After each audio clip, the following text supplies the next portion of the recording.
Hello and welcome guys. Welcome to our channel.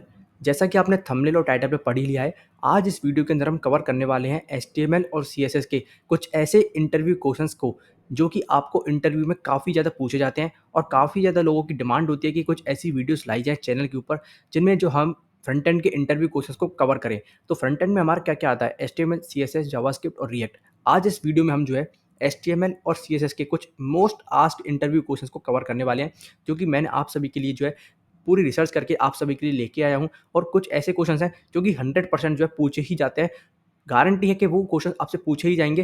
हो सकता है कि कुछ आपसे ना पूछे जाएँ, लेकिन जो है मेन जितने भी पूछे जा सकते हैं, हमने जो है इंटरव्यूअर्स जितने भी होते हैं, उन सभी से थोड़ा-सा बैठ के जो हमने रिसर्च किया है कि वो क्या-क्या डिमांड करते हैं, उस हिसाब से जो हमने इस इंटरव्यू क्वेश्चंस की पीपीटी को हमने रेडी किया है, आप सभी के लिए बनाया है, ठीक है? तो इस वीडियो को अगर आप पूरा अंत तक देखोगे तो आई होप और मेरे पूरे दावा ही से मैं कह सकता हूँ कि आपको जो काफ़ी ज़्यादा हेल्प होगी आपके इंटरव्यू में, ठीक है? तो थोड़ा-सा टाइम निकाल के आप जो है अपने इस वीडियो को पूरा अंत तक देखें।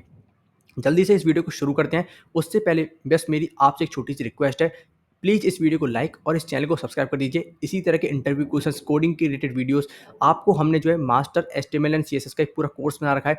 30 से 40 घंटे का उसमें जो है कंटेंट मिलने वाला है, ठीक है? वो चल रहा है हमारे चैनल पर लाइव अभी, हम जो डेली पढ़ा रहे हैं, तो उसको भी आप जो है हमारे चैनल पर चेकआउट कर सकते हो। फ्री में हम एचटीएमएल और सीएसएस का कोर्स आपके लिए प्रोवाइड कर रहे हैं। तो ऐसा वैल्यूएबल कंटेंट आपको कहीं नहीं मिलेगा पूरे यूट्यूब पर, हम आपको फ्री में प्रोवाइड कर रहे हैं। तो जल्दी से जाके जो है इस चैनल को सब्सक्राइब कर दीजिए और हमारा मोटिवेशन बढ़ता रहे, इसलिए इस वीडियो को लाइक कर दीजिए। अब बिल्कुल भी टाइम वेस्ट नहीं करते हैं, फटाफट से अपने पहले क्वेश्चन की ओर मूव करते हैं, जो कि एचटीएमएल का क्वेश्चन होने वाला है। इसके बाद जो है हम सीएसएस के क्वेश्चन पर मूव करेंगे, लेकिन पहले सारे एचटीएमएल के क्वेश्चंस को हम धीरे-धीरे करके कवर करेंगे। तो चलिए पहले क्वेश्चन के ऊपर मूव करते हैं। तो सबसे जो इम्पोर्टेंट क्वेश्चन जो सबसे ज़्यादा बार पूछा जाता है किसी भी इंटरव्यू के अंदर, सबसे पहला क्वेश्चन अगर आप एचटीएमएल का सीएसएस का इंटरव्यू देने जा रहे हो तो वो यही हो सकता है कि व्हाट इज एचटीएमएल और पेज स्ट्रक्चर क्या होता है एचटीएमएल का। भाई सबसे पहले जब हम एचटीएमएल का इंटरव्यू देने जा रहे हैं तो वही पूछेगा कि भाई एचटीएमएल होता ही क्या है। सबसे पहले तो आप 1 मिनट में यही बता दो। फिर उसके बाद जो है उसके अंदर हम डीप डाइव करेंगे कि कौन कौन से ऐसे टैग्स हैं, कौन कौन से ऐसे एट्रीब्यूट्स हैं जो जो मेन होते हैं, जो कि इंटरव्यूअर को पता होना चाहिए कि ये जो आदमी हम जिसको हायर करने वाले हैं, जिसको ये सारे टैग्स पता होना चाहिए एचटीएमएल के अंदर, तभी जो है हम इसको अपनी कंपनी के अंदर आने देंगे, ठीक है? तो एचटीएमएल क्या होती है? एचटीएमएल एक मार्कअप लैंग्वेज होती है। एक स्टैंडर्ड मार्कअप लैंग्वेज है जो कि वेब पेजेस को क्रिएट करने के लिए, उनका स्ट्रक्चर बनाने के लिए काम में आती है। सबसे पहले तो आपको बात यही जानने की है कि ये एक मार्कअप लैंग्वेज है, ना कि एक प्रोग्रामिंग लैंग्वेज है। प्रोग्रामिंग लैंग्वेजेस कौन-कौन सी होती हैं? सी, सी प्लस प्लस, जावा, पाइथन। प्रोग्रामिंग लैंग्वेज में हम जो है एक वेरिएबल्स को बना सकते हैं, फंक्शन बना सकते हैं, लूप्स का यूज़ कर सकते हैं। लेकिन एक मार्कअप लैंग्वेजेस ऐसी होती हैं जिनमें हम जो है सिर्फ़ स्ट्रक्चर क्रिएट कर सकते हैं, ठीक है? उसमें हम जो है किसी भी वेरिएबल वगैरह को नहीं बना सकते हैं। तो मार्कअप लैंग्वेज में और प्रोग्रामिंग लैंग्वेज में डिफरेंस होता है। बहुत सारे लोग ये समझते हैं कि एचटीएमएल जो एक प्रोग्रामिंग लैंग्वेज है, तो आपको गलती से भी इंटरव्यू में ये नहीं बोलना है कि एचटीएमएल एक प्रोग्रामिंग लैंग्वेज है। वहीं पर आपके जो है ये दिख जाएगा कि आपको जो है एचटीएमएल बिल्कुल भी नहीं आती है, क्योंकि आप यही बोल दोगे प्रोग्रामिंग लैंग्वेज है एचटीएमएल, तो उसको दिख जाएगा कि ये आदमी हमारे लिए, कंपनी के लिए बिल्कुल भी फिट नहीं है, बिल्कुल भी सूटेबल नहीं है। तो इस बात का ज़रूर ध्यान रखना। It provides a set of text that defines the structure and content of a web page including text, images, links and other elements. HTML जो है हमको कुछ ऐसे सेट ऑफ टैग्स प्रोवाइड करता है, यानी कि कुछ ऐसे टैग्स प्रोवाइड करता है जिसकी मदद से हम अपने कंटेंट को, अपने वेबसाइट के कंटेंट को स्ट्रक्चर प्रोवाइड कर सकते हैं। जैसे कि अगर हमको अपनी वेबसाइट में कोई टेक्स्ट लगाना हुआ, हेडिंग लगाना हुआ, इमेजेस लगाने हुए या कोई ऑडियो या वीडियो लगानी हुए, तो उसके लिए सेपरेट जो है हमको टेक्स्ट प्रोवाइड किए जाते हैं एचटीएमएल के अंदर, जिनकी मदद से हम जो है अपनी वेबसाइट का स्ट्रक्चर बना सकते हैं, अपना कंटेंट को डिफाइन कर सकते हैं। HTML documents are interpreted by the web browsers to display web content. HTML के डॉक्यूमेंट्स होते हैं, उनको जो है वेब ब्राउज़र जैसे कि गूगल क्रोम, हमारे फायरफॉक्स, मोज़िला फायरफॉक्स हो गया, अपना सफारी हो गया, ओपेरा हो गया, इनको जो है हम देते हैं अपने एचटीएमएल के डॉक्यूमेंट को, और ये जो डॉक्यूमेंट को जो है डिस्प्ले करते हैं, वेब कंटेंट को डिस्प्ले करते हैं। जब भी कोई वेबसाइट हमारी ओपन होती है तो किसके अंदर होती है? हमारे किसी भी ब्राउज़र के अंदर होती है। एक बार इसका पेज स्ट्रक्चर समझते हैं कि एचटीएमएल का पेज स्ट्रक्चर कैसा होता है। देखो, सबसे पहले ऊपर क्या होता है हमारा? Doctype HTML. ये क्या बताता है? ये बताता है वर्जन ऑफ एचटीएमएल का, कि हम कौन-सा वर्जन यूज़ कर रहे हैं एचटीएमएल का। क्या हम लेटेस्ट वर्जन यूज़ कर रहे हैं, क्या हम पुराना वर्जन यूज़ कर रहे हैं। फिर होता है हमारा एचटीएमएल का रूट एलिमेंट, ठीक है? उसके बाद आता है हमारा हेड। ये क्या करता है? हमारा एचटीएमएल का जो मेटा डेटा होता है, यानी कि मेटा इन्फॉर्मेशन इसको कंटेन करता है। उसके बाद आता है हमारा टाइटल। इसको अभी हम जो ऊपर-ऊपर से देख रहे हैं, इनके बारे में मैंने कुछ-कुछ क्वेश्चन्स अभी निकाले हुए हैं, उनको हम आगे देखेंगे। इसलिए बस एक बार इसका पेज स्ट्रक्चर आप समझ लीजिए। अगर आपसे कोई पूछ लेता है इंटरव्यू के दौरान कि पेज स्ट्रक्चर क्या होता है एचटीएमएल का, तो वो आपको पता होना चाहिए। उसके बाद हमारा जो है होता है बॉडी। बॉडी के अंदर जो भी हम कंटेंट लिखते हैं, वही हमारा जो है किसके अंदर शो करता है? हमारा वेब पेज के अंदर शो करता है। लास्ट में हम जो एचटीएमएल को क्लोज़ कर देते हैं। जो भी टैग हम ओपन करते हैं, जैसे एचटीएमएल को यहाँ पे ओपन किया, यहाँ पे बंद कर दिया। अगर आप भाई इंटरव्यू देने जा रहे हो तो बेसिक चीज़ आपको पता ही होना चाहिए, तभी जो है इंटरव्यू में आपको बैठने के लिए आपके लिए कैपेबल हो, वरना अगर आपको बेसिक से क्लियर नहीं है तो कृपया करके आप पहले एचटीएमएल को पढ़िए और आप हमारे चैनल से भी जो है पढ़ सकते हैं। फ्री में आपके लिए कोर्स बना के रख रखा है, लाइव पे हम जो है डेली पढ़ाते हैं, ठीक है। इन्फॉर्मेशन आपको हमारे चैनल पर ज़्यादा मिल जाएगी। आगे चलते हैं, नेक्स्ट क्वेश्चन पर मूव करते हैं। तो अपना नेक्स्ट क्वेश्चन है, what are the basic building blocks of HTML. HTML के बेसिक बिल्डिंग ब्लॉक्स क्या होते हैं? The basic building blocks of HTML include elements such as HTML head, title, body. अभी हमने देखा स्ट्रक्चर में जो बेसिक बिल्डिंग ब्लॉक्स यानी कि एचटीएमएल किस बिल्डिंग ब्लॉक्स यानी कि कुछ ऐसे ऐसे एलिमेंट्स जिनकी मदद से जो हम एचटीएमएल को क्रिएट करते हैं। एक एचटीएमएल का वेब पेज कैसे बनता है? एचटीएमएल उसमें जो है एलिमेंट होता है, एक हेड एलिमेंट होता है, टाइटल होता है, बॉडी होती है, कुछ हेडिंग्स होती हैं, कुछ उसमें पैराग्राफ होते हैं, कुछ उसमें एंकर लिंक्स होती हैं, कुछ इसमें इमेजेस होती हैं, कुछ इसमें लिस्ट होंगी, कुछ डिवीजन होंगे, कुछ स्पैन के लिए, इनलाइन स्टाइलिंग के लिए यूज़ करते हैं। तो ऐसे कई सारे एलिमेंट्स, टैग्स, एट्रीब्यूट होते हैं जिनकी मदद से जो है हम एचटीएमएल के एक वेब पेज को क्रिएट कर पाते हैं, ठीक है। आगे देखते हैं बिल्डिंग ब्लॉक्स कैसे हुए। जैसे कि देखो, डॉक्यूमेंट ऑब्जेक्ट मॉडल, अगर आपने जावास्क्रिप्ट थोड़ी पढ़ी होगी तो आपको पता होगा डॉम क्या होता है। डॉम यानी कि एक ट्री स्ट्रक्चर, यानी कि सबसे पहले क्या होता है, सबसे पहले एचटीएमएल क्या होता है? एचटीएमएल का एक एंसेस्टर होता है, सबसे ऊपर होता है एचटीएमएल, इनका रूट एलिमेंट। उसके दो आप जो है चाइल्ड समझ सकते हो, पेरेंट एलिमेंट होता है एचटीएमएल, उसके दो चाइल्ड आप समझ सकते हो, हेड और बॉडी, ठीक है। हेड के जो है एक चाइल्ड होता है, क्या होता है? टाइटल होता है। टाइटल क्या होता है? टाइटल हमारे वेबसाइट का नाम होता है, जो कि हमको टैब जो टाइटल बार होती है हमारे ब्राउजर की, उसमें शो करता है। बॉडी के जो है कितने भी डिसेंडेंट चाइल्ड हो सकते हैं, जैसे कि H1 हेडिंग के लिए यूज़ करते हैं, P हम पैराग्राफ के लिए यूज़ करते हैं, इमेजेस हम इमेजेस शो कराने के लिए यूज़ करते हैं। तो बिल्डिंग ब्लॉक्स अगर आपसे कोई पूछे एचटीएमएल की, तो वो आपको घबराना नहीं है, आपको कंफ्यूज नहीं होना है कि बिल्डिंग ब्लॉक्स क्या चीज़ हो गई। बिल्डिंग ब्लॉक्स यानी कि ऐसे एलिमेंट्स जो कि एचटीएमएल को क्रिएट करने के लिए काम में लिए जाते हैं। आगे चलते हैं, नेक्स्ट क्वेश्चन के ऊपर मूव करते हैं। तो अपना नेक्स्ट क्वेश्चन है, what is the doc type declaration in HTML. सबसे पहली जो लाइन होती है हमारी एचटीएमएल की, वो क्या होती है? Doc type declaration. तो ये डॉक टाइप डिक्लेरेशन आपसे पूछा जा सकता है इंटरव्यू के दौरान, कि इंटरव्यू में आपसे पूछेगा कि भाई what is the doc type declaration HTML. आप कंफ्यूज हो जाओगे, आपको याद तो आएगा भाई हाँ होता तो है कुछ डॉक टाइप डिक्लेरेशन, लेकिन किस लिए यूज करते हैं वो तो हमने कभी आज तक पढ़ा नहीं। तो देखो, आज मैं आपको बता देता हूँ। The doc type declaration in HTML specifies the document type and version being used. Document type बताता है, डॉक टाइप आपको बताता है कि आप कौन सा डॉक्यूमेंट यूज़ कर रहे हो, किस टाइप का डॉक्यूमेंट यूज़ कर रहे हो, ठीक है, और कौन सा वर्जन यूज़ कर रहे हो। एचटीएमएल के जो है अब तक 5 वर्जन आ चुके हैं, तो जो हम लेटेस्ट वर्जन जो है यूज़ कर रहे हैं वो है एचटीएमएल 5। तो डॉक टाइप एचटीएमएल जब हम लिखते हैं, एचटीएमएल की पहली लाइन ऑफ कोड किसी भी क्या होती है, किसी भी वेबसाइट की डॉक टाइप एचटीएमएल, तो वही हमको जो है यही बताता है कि हम जो है एचटीएमएल का लेटेस्ट वर्जन यानी 5th वर्जन यूज़ कर रहे हैं, ठीक है। तो एचटीएमएल का 5 वर्जन कौन सा होगा हमारा? डॉक टाइप एचटीएमएल ये बताता है। आगे चलते हैं, यहाँ पर देख लो किस तरह से शो होता है। पहली लाइन ऑफ कोड क्या है हमारी? डॉक टाइप एचटीएमएल कैसे शो होती है? सबसे पहले लेस देन का हमारा ब्रैकेट होता है, एक्सक्लेमेशन मार्क होता है, डॉक टाइप लिखेंगे, उसके बाद स्पेस देंगे, एचटीएमएल लिखेंगे और जो है हमारा इसको बंद कर देंगे इस टैग को। तो इस पूरे टैग को क्या कहते हैं? डॉक टाइप एचटीएमएल हमारी फर्स्ट लाइन ऑफ कोड होती है एचटीएमएल की, और ये क्या बताती है आपको? वर्जन बताती है किसी भी एचटीएमएल का पेज का, ठीक है। आगे चलते हैं, नेक्स्ट क्वेश्चन के ऊपर मूव करते हैं। नेक्स्ट क्वेश्चन है अपना, what is the difference between HTML elements, tags and attributes. इनमें क्या डिफरेंस होता है एचटीएमएल के एलिमेंट्स में, टैग्स में और एट्रीब्यूट्स में? काफ़ी ज़्यादा जो है कन्फ्यूजन होता है बहुत सारे लोगों के लिए, लेकिन मैं आपको एक बहुत ही सिंपल एग्जांपल से बहुत ही सिंपली वे में बताने वाला हूँ, ठीक है। एचटीएमएल के elements are the structural components of a web page. क्या होते हैं? स्ट्रक्चरल कंपोनेंट होते हैं जो हमारे एचटीएमएल के एलिमेंट्स होते हैं किसी भी वेब पेज को बनाने के लिए, जैसे कि पैराग्राफ, ठीक है। पैराग्राफ क्या है? एक पूरा एलिमेंट होता है, पी टैग हमारा पूरा एलिमेंट होता है जो कि पैराग्राफ बनाने के लिए काम में आता है। Tags denote the beginning and end of elements. Tags क्या डिनोट करते हैं? बिगिनिंग और एंड ऑफ एलिमेंट्स, यानी कि देखो, ये पर्टिकुलर अगर हम किसी टेक्स्ट को देखें, टैग को देखें तो कैसे काम करेगा, देखो यहाँ पर अगर हम इसको देखते हैं इस तरह से, तो यहाँ पर आपको देखने को मिलेगा कुछ इस तरह से। ये जो हमारा पी है ये क्या है? एक टैग है। ये क्या है? एक टैग है। लेकिन ये पी क्या है हमारा? ये ओपनिंग टैग है। ये वाला पी कौन सा है हमारा? ये क्लोजिंग टैग है। ये पैराग्राफ टैग जब हम इन दोनों को मिला देंगे, यानी इस पी को और इस पी को मिला देंगे, तो हमारा क्या बन जाता है? एक एलिमेंट बन जाता है। और इन दोनों के बीच में जो भी हम कंटेंट डालते हैं, जब हम तीनों को मिला देते हैं तो हमारा एक एलिमेंट यानी कि एक एचटीएमएल का एलिमेंट बन के आ जाता है। एक सिंगल टैग अगर हमको देखने को मिला, जैसे एक पी लिखा हुआ है, तो ये क्या है? एक एलिमेंट है। ये क्या है? एक एलिमेंट है। जब हम तीनों को मिला देते हैं, ओपनिंग टैग को प्लस कंटेंट को जो भी हम इसके बीच में डालेंगे और क्लोजिंग टैग को, तो हमारा क्या बन जाता है? तो हमारा बन जाता है एक एलिमेंट। एट्रीब्यूट क्या होता है?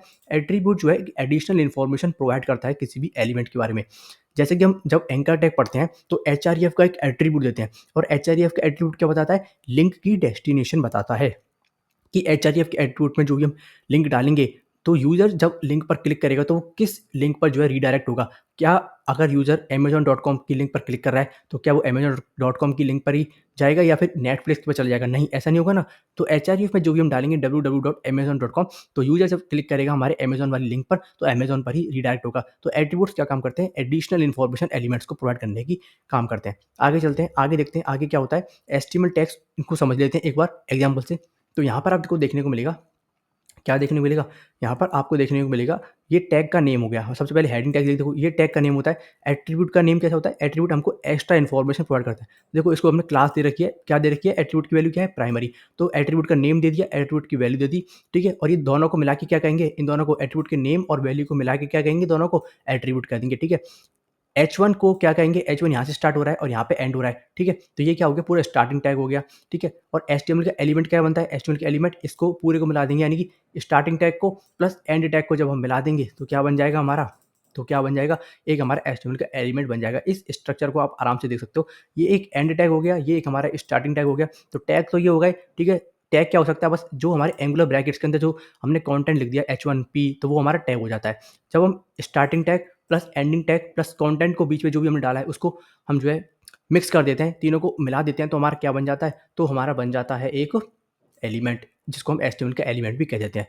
तो आई होप आपके समझ में आ गया होगा क्या डिफरेंस है एलिमेंट, टैग और एट्रीब्यूट में। तो नेक्स्ट क्वेश्चन की ओर मूव करते हैं। तो अपना नेक्स्ट क्वेश्चन है, what is the purpose of the head and body tag in HTML? Head और बॉडी टैग क्या काम आते हैं एचटीएमएल के अंदर? काफी इंपॉर्टेंट क्वेश्चन है, पूछा जा सकता है। और बहुत सारे लोग जो है काफी कंफ्यूज हो जाते हैं कि हेड टैग के अंदर ही शायद हम जो अपना डेटा डालते हैं या बॉडी को जो है हम हेड टैग के अंदर डालते हैं, तो काफी ज्यादा कंफ्यूजिंग हो जाता है। अगर आपको एचटीएमएल का स्ट्रक्चर प्रॉपरली याद है ना, तो आपको एक कंफ्यूजन कभी भी याद नहीं होगा।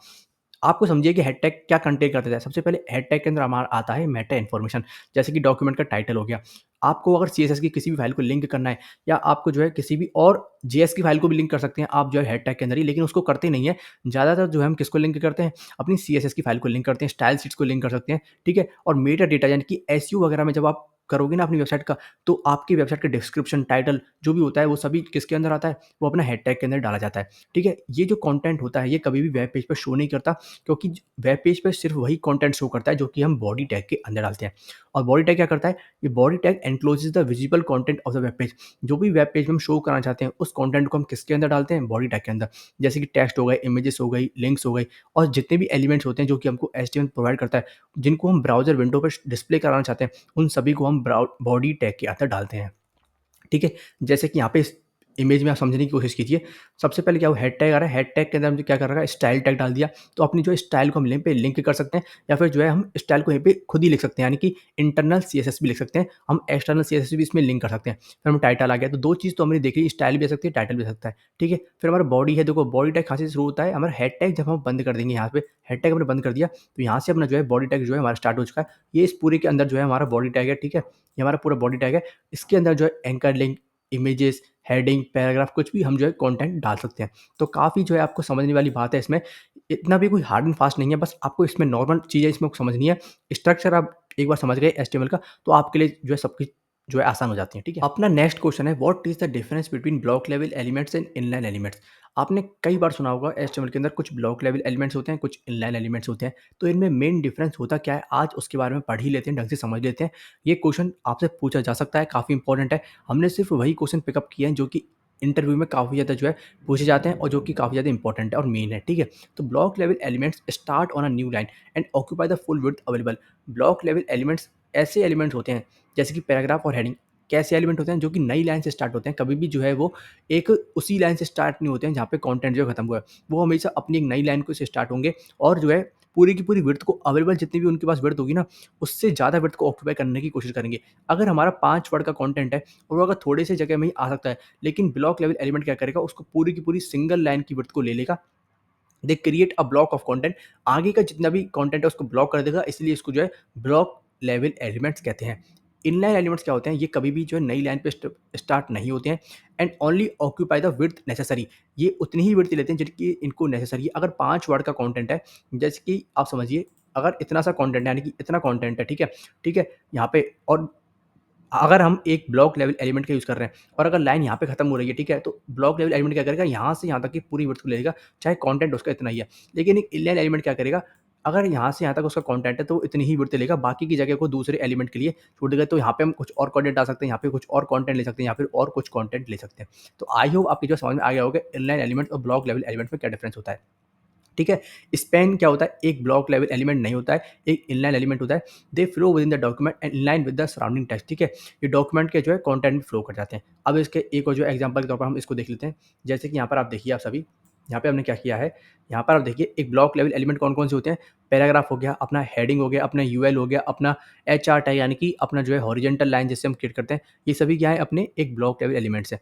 इनलाइन एलिमेंट्स कौन-कौन से होते हैं, एंकर टैग हो गया, बोल्ड टैग हो गया, इटैलिक टैग हो गया, आईएमजी टैग हो गया, ये सब क्या कौन से टैग हैं, ये अपने इनलाइन एलिमेंट्स हैं।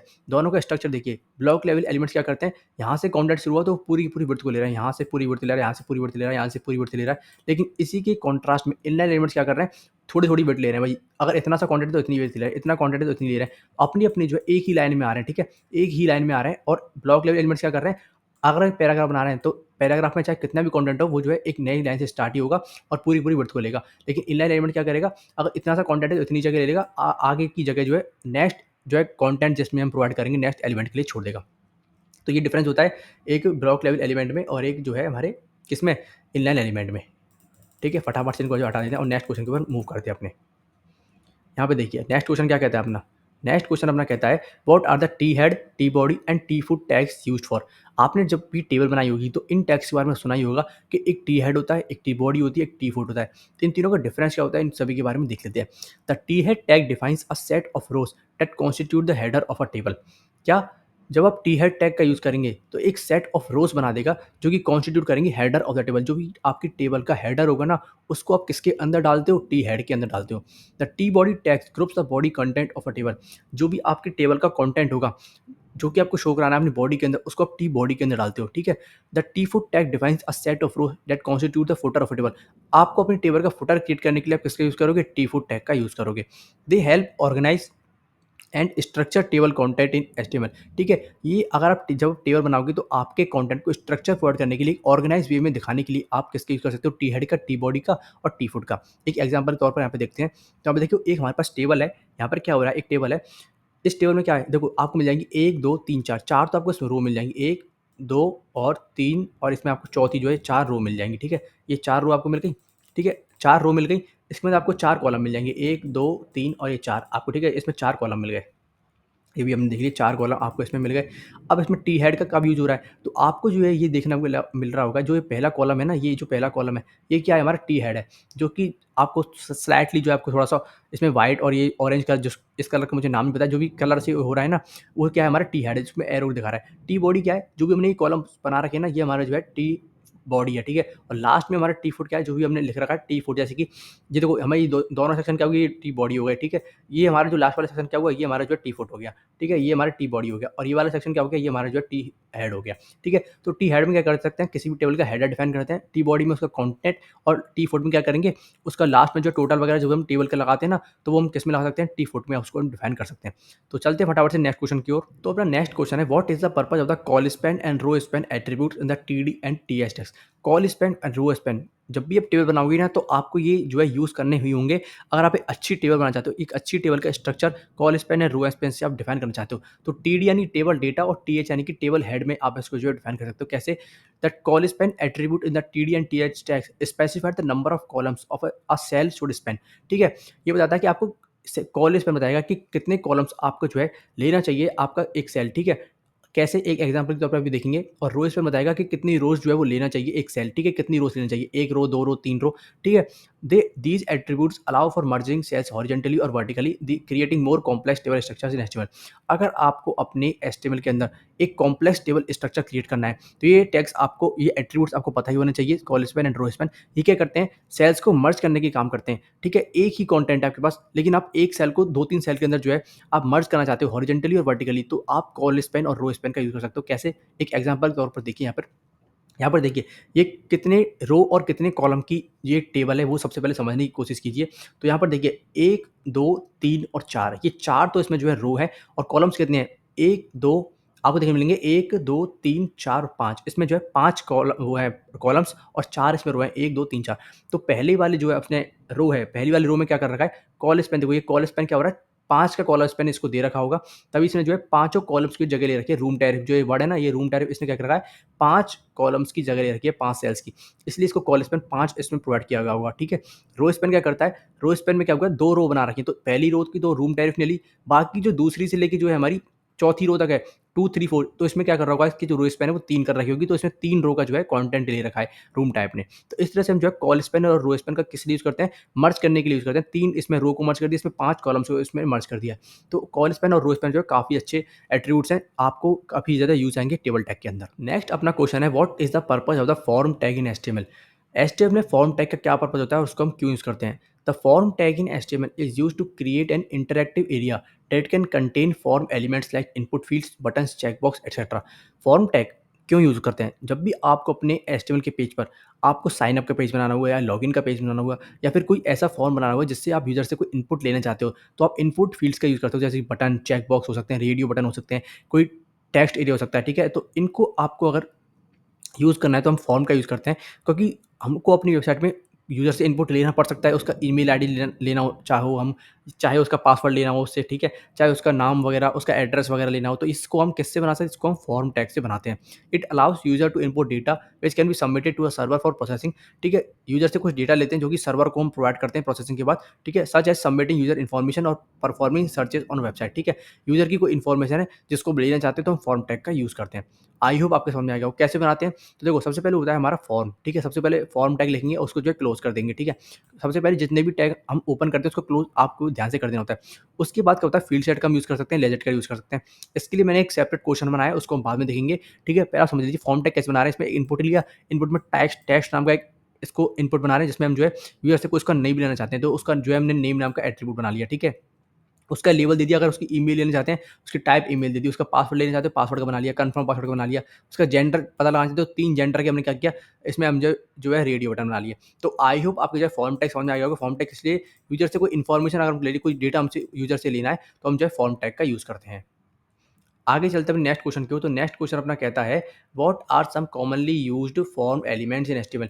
एचटीएमएल में जो फॉर्म एलिमेंट्स होते हैं, वो कौन-कौन से कॉमनली यूज़ होते हैं? सबसे पहले देखिए, इनपुट एलिमेंट सबसे ज़्यादा कॉमनली यूज़ है, जिसमें आप जो है इनपुट के अंदर चेक बॉक्सेस, रेडियो बटन्स और बहुत सारे जो है डाल सकते हैं। फिर होता है हमारा टेक्स्ट एरिया, जो कि मल्टी लाइन टेक्स्ट इनपुट के लिए यूज़ होता है। सिलेक्ट टैग हो सकता है, बटन टैग, लेबलिंग करने के लिए, फील्ड सेट हो सकता है और लेजेंड हो सकता है, ठीक है? एक बार यहाँ पर देखोगे आप, तो आपको यहाँ पे देखने को मिलेगा, देखो यहाँ पर जो है आपको एक चेक बॉक्स देखने को मिल रहा है, यहाँ पे आपको जो है कलर का जो है टाइप देखने को मिल रहा है, यहाँ पे डेट का देखने को मिल रहा है, यहाँ पे ईमेल का जो है फॉर्म देखने को मिला है, इनपुट, यहाँ पे जो है आप अपनी फाइल को अपलोड कर सकते हो, यहाँ पर जो है कोई इमेज लगा सकते हो, ठीक है? तो काफ़ी ज़्यादा जो है आपके यूज़ हो सकते हैं फॉर्म। यहाँ पर जो है आप अपना सबमिशन वगैरह कोई कर रहे हो, अगर आप कॉलेज में कोई अपने कॉलेज में कोई प्रोजेक्ट वगैरह का, तो उसका डेट वगैरह क्या होगी, उसकी एज क्या होगी, आपकी एज क्या है, तो वो सभी जो है आप किसके माध्यम से बना सकते हो? फॉर्म के माध्यम से बना सकते हो। तो कॉमन एलिमेंट्स जो है काफ़ी ज़्यादा होते हैं, आपको मिल जाएँगे, इनपुट मिल जाएँगे, आपको रेडियो बटन मिल जाएँगे, आपको जो है टेक्स्ट एरिया वगैरह मिल जाएँगे। तो इनको आप जो है एक बार अच्छे से पढ़ के जाना। इनको अगर आप कोई आपसे पूछे इंटरव्यू में, तो आपको यही बताना है कि फॉर्म जो है काफ़ी ज़्यादा यूज़फुल होता है। आपको यूज़र से कोई डेटा लेना, तो उसके लिए काम आ सकता है, ठीक है? और जो भी मैं डेटा आपको प्रोवाइड कर रहा हूँ, जो भी आपको मैं यहाँ पे बता रहा हूँ, बोल रहा हूँ, वो सभी काफ़ी ज़्यादा इंपॉर्टेंट है। कृपया करके आप उसको ध्यान से सुनें, और अगर आपको वीडियो पसंद आई हो, तो अभी जो है इस वीडियो को लाइक कर देना। आगे आप भूल जाते हो, तो प्लीज़ इस बार एक बार वीडियो को लाइक कर दो, और आगे हम चलते हैं अब नेक्स्ट क्वेश्चन की ओर। तो अपना नेक्स्ट क्वेश्चन है, what is the purpose of the method attribute in the form tag? Form tag के अंदर मेथड एक एट्रीब्यूट होता है, जो कि बहुत ही ज़्यादा इंपॉर्टेंट होता है। वो क्यों यूज़ करते हैं? इसको जो है काफ़ी ज़्यादा इंटरव्यू में पूछा जाता है। गेट और पोस्ट के बारे में फॉर्म एट्रीब्यूट के अंदर पूछा जाता है। आप कन्फ्यूज़ हो जाते हो कई बार कि गेट और पोस्ट ये क्या पूछ लिया मुझसे, ये क्या चीज़ होती है? उसके बारे में आज जो है मैं आपको डिटेल में बताता हूँ कि गेट और पोस्ट क्या होते हैं। The method attribute in the form tag specifies the HTTP method used to submit the form data to the server. जब भी हम कोई फॉर्म यूज़र से सबमिट करवाते हैं, तो उसका जो डेटा है वो सर्वर पर जाता है, ठीक है? क्योंकि डेटा हमको हमारे पास आएगा किसके माध्यम से आएगा? सर्वर पर जाएगा सबसे पहले, फिर जो है सर्वर से डेटाबेस में जाएगा, डेटाबेस से हम जो है डेटा को निकाल सकते हैं। Common values are get and post. इसमें जो है 2 एट्रीब्यूट होते हैं, मेथड के वैल्यूज़ होती हैं, गेट और post. Get appends form data to the URL suitable for simple data retrieval, ठीक है? तो गेट का जो क्या करता है, जब हम मेथड को गेट कर देंगे, तो जो यूज़र जो है डेटा डालेगा, तो वो जो डेटा डालेगा ना, वो गेट अगर हम उसको दिया हुआ है मेथड को, तो वो क्या करेगा, जो डेटा है हमारा यूआरएल के ऊपर चला जाएगा, यूआरएल के अंदर आ जाएगा, उसमें यूआरएल में उसको अपेंड कर देगा। कैसे? अभी आप समझ नहीं पा रहे होगे, तो थोड़ा-सा एक एग्जांपल के तौर पे समझेंगे अभी। पोस्ट क्या करेगा? पोस्ट करेगा सीधे डेटा को, सीधे जो है post sends form data in the request body suitable for sensitive और लार्ज डेटा। अगर आपका कोई सेंसिटिव और लार्ज डेटा है, तो उसको हम पोस्ट में फॉर्म में डालते हैं। उसको क्या करेगा, वो रिक्वेस्ट बॉडी को जो है सेंड कर देगा। Get is like putting a note on the outside of the box. Get क्या काम कैसे कैसे कैसे काम करता है कि आपने अपने बॉक्स के बाहर कोई एक जो है नोट लगा दिया है, और पोस्ट क्या काम करता है, आपने इनसाइड ऑफ द बॉक्स यानी कि बॉक्स के अंदर कोई नोट लगा दिया है। कैसे? देखो, जब भी कोई यूज़र जो है आपका, जैसे कि टेक्स्ट बॉक्स है, अपना नेम अगर कोई सबमिट करेगा, जैसे ही सबमिट पे क्लिक करेगा तो क्या करेगा, जो आपका जो जैसे ही डेटा सबमिट होगा, तो यूआरएल में क्या होगा, जो आपको टेक्स्ट नेम जो होगा ना, वो आपका ऊपर दिखने लग जाएगा, ठीक है? तो इसमें क्या होता है कि ये जो है अच्छी प्रैक्टिस नहीं मानी जाती है। अगर आपका डेटा, आप जो यूज़र से डेटा ले रहे हो, आपके यूआरएल में शो कर रहा है, तो इसको कोई चुरा सकता है, ठीक है? इसको कोई हैक कर सकता है और आपका जो यूज़र नेम है या कोई पासवर्ड है, अगर कोई यूआरएल में शो करेगा, तो कोई भी जो है इसको यूज़ कर सकता है। इसलिए हम क्या करते हैं, गेट मेथड का यूज़ ना करके पोस्ट मेथड का यूज़ करते हैं। क्योंकि इसमें जो है जब हम पोस्ट मेथड का यूज़ करेंगे, तो ये जो डेटा दिख रहा है ना हमको, अब जैसे कि हमने सेम नाम यहाँ पे डाला और सेम नाम यहाँ पे शो कर रहा है, तो ये डेटा जो है चेंज हो जाएगा, कुछ एन्कोडिंग हो जाए इसकी हो जाएगी और जो सर्वर पे कुछ हमको कुछ और तरीके से शो करेगा। इसलिए जो है हम मेथड में पोस्ट का ज़्यादा यूज़ करते हैं, गेट का ज़्यादा यूज़ नहीं करते हैं। कहीं-कहीं पे हम जो है हम नॉर्मल चीज़ों में गेट का भी यूज़ कर सकते हैं, लेकिन पोस्ट का जो है बड़ी कंपनीज़ में यूज़ किया जाता है। नेक्स्ट क्वेश्चन के ऊपर मूव करते हैं। नेक्स्ट अपना क्वेश्चन है, what is the purpose of the label tag in HTML? HTML जब भी हम फॉर्म वगैरह बना रहे हैं, तो लेबल टैग का काफ़ी ज़्यादा यूज़ करना पड़ सकता है और सिर्फ एचटीएमएल के हम जो है फॉर्म में नहीं, काफ़ी ज़्यादा चीज़ों में यूज़ करते हैं, जैसे कि इनपुट टैग में, टेक्स्ट एरिया में, सेलेक्ट एलिमेंट में, कई जगह हमको लेबल टैग का यूज़ करना पड़ता है। ये क्या करता है, ये एक्सेसिबिलिटी हमको इम्प्रूव करता है, यूजेबिलिटी इम्प्रूव करता है by providing a descriptive label for the form control, ठीक है? अगर हमको किसी भी हम कोई फॉर्म बना रहे हैं, जैसे कि फुल नेम का कोई हम यूज़र से इनपुट ले रहे हैं, तो फुल नेम जो हम लिखेंगे ना, वो किसके अंदर लिख सकते हैं, वो हम लिख सकते हैं अपने लेबल टैग के अंदर और फिर हम जो है इनपुट का एक फॉर्म का टैग दे सकते हैं, जिसकी मदद से जो है हम जो अपना जो है फॉर्म को क्रिएट कर सकते हैं।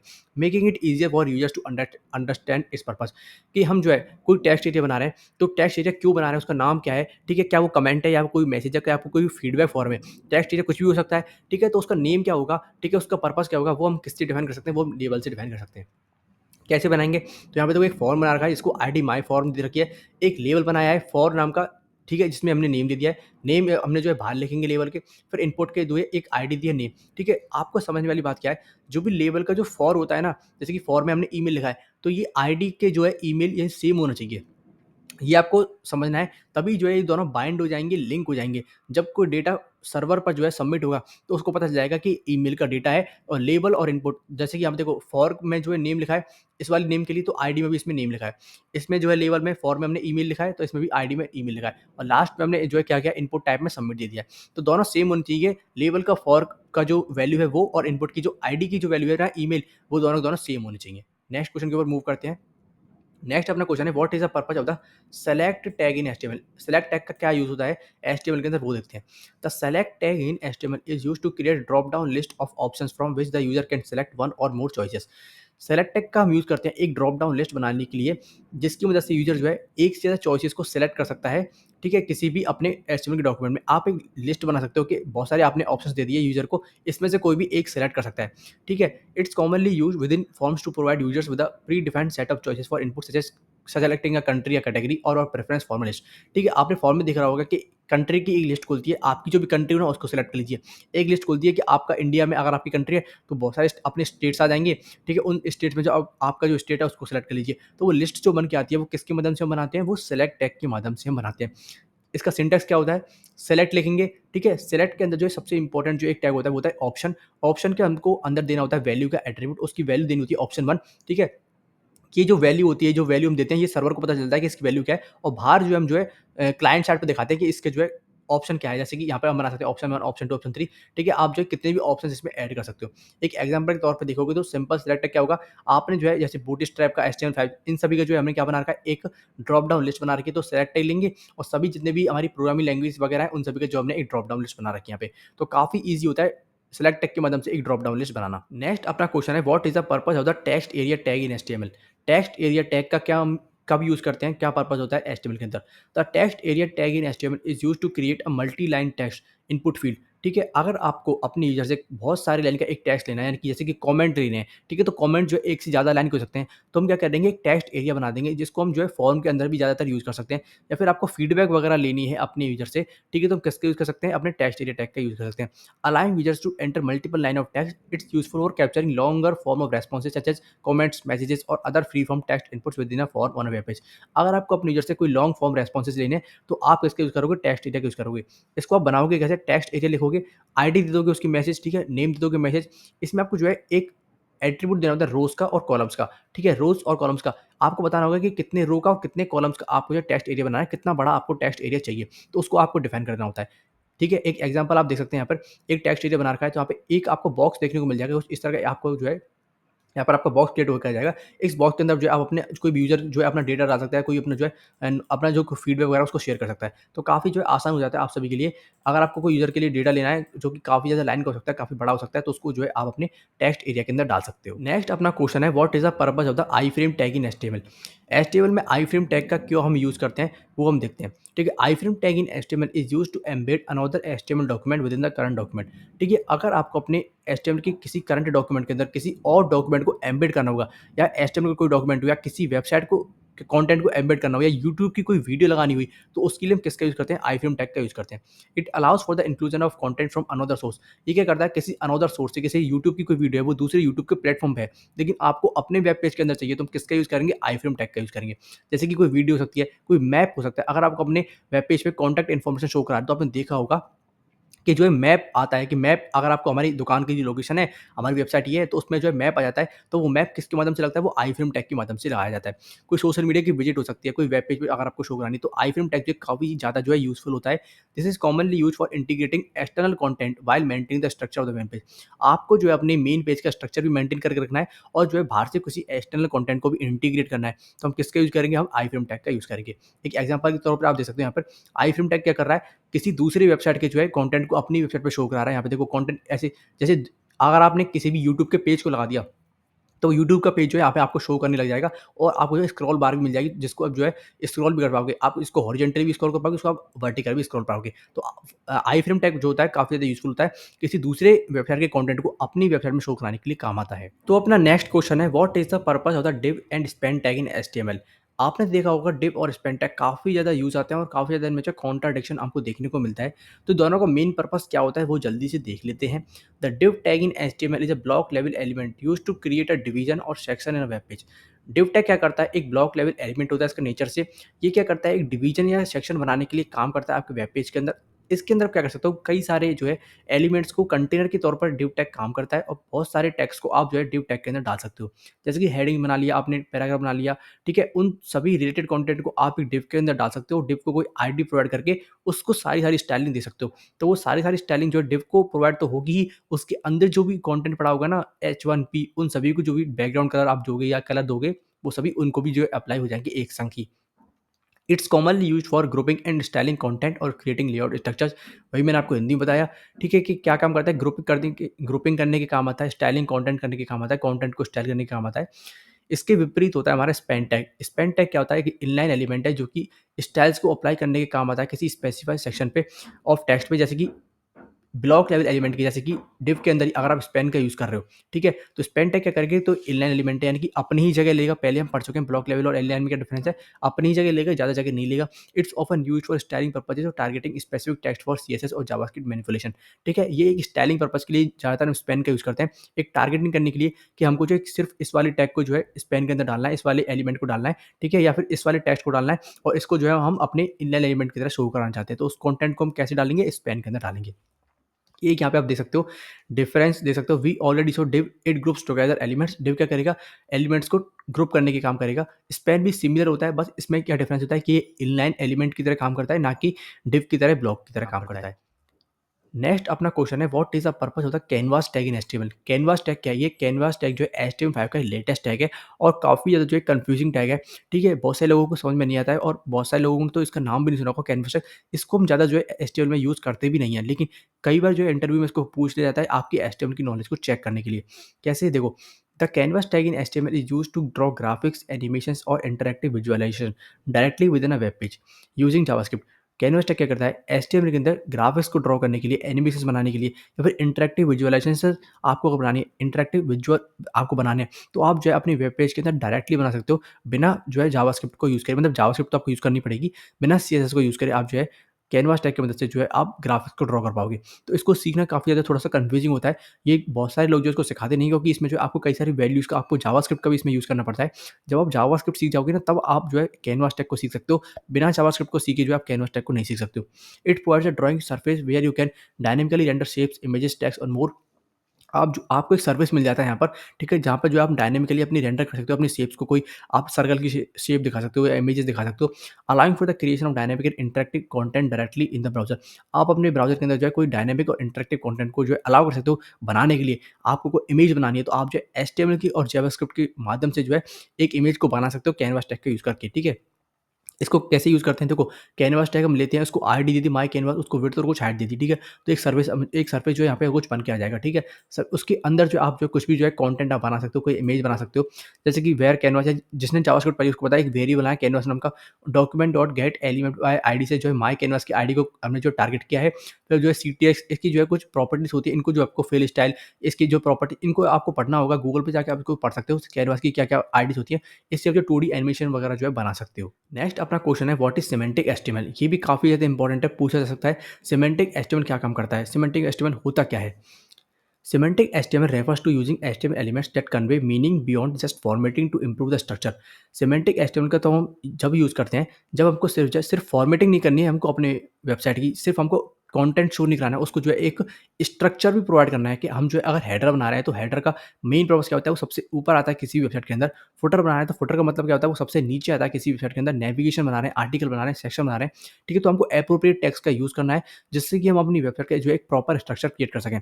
और ये सर्च इंजन ऑप्टिमाइजेशन यानी कि एसईओ में भी हेल्प करता है और ओवरऑल जो है रीडेबिलिटी बढ़ाता है हमारे किसी भी कोड की या कंटेंट की, ठीक है? कौन-कौन से हमारे सिमेंटिक एचटीएमएल के अंदर टैग्स आते हैं, वो आते हैं हमारे हेडर आता है, देखो यहाँ पे आपको में क्या मिलेगा, हेडर मिल जाएगा, ठीक है? नेविगेशन बनाने के लिए नेव टैग मिल जाएगा, मेन टैग मिल जाएगा, एक आपको आर्टिकल मिल जाएगा, फिगर पी, सेक्शन टैग मिल जाएगा, साइड मिल जाएगा, ठीक है? आपको फुटर मिल जाएगा, ठीक है? तो हमने क्या किया, जैसे आर्टिकल के अंदर फिगर टैग डाल दिया, पी डाल दिया, सेक्शन को जो है आर्टिकल के अंदर डाल दिया, मेन के अंदर जो है हमने मेन कंटेंट डाल दिया है, ठीक है? ऐसा कंटेंट जो कि सबसे अलग हो, किसी और से जो है सिमिलर ना हो, ठीक है? तो आप अपनी वेबसाइट को जो है एक पूरे स्ट्रक्चर में डिफाइन कर सकते हो।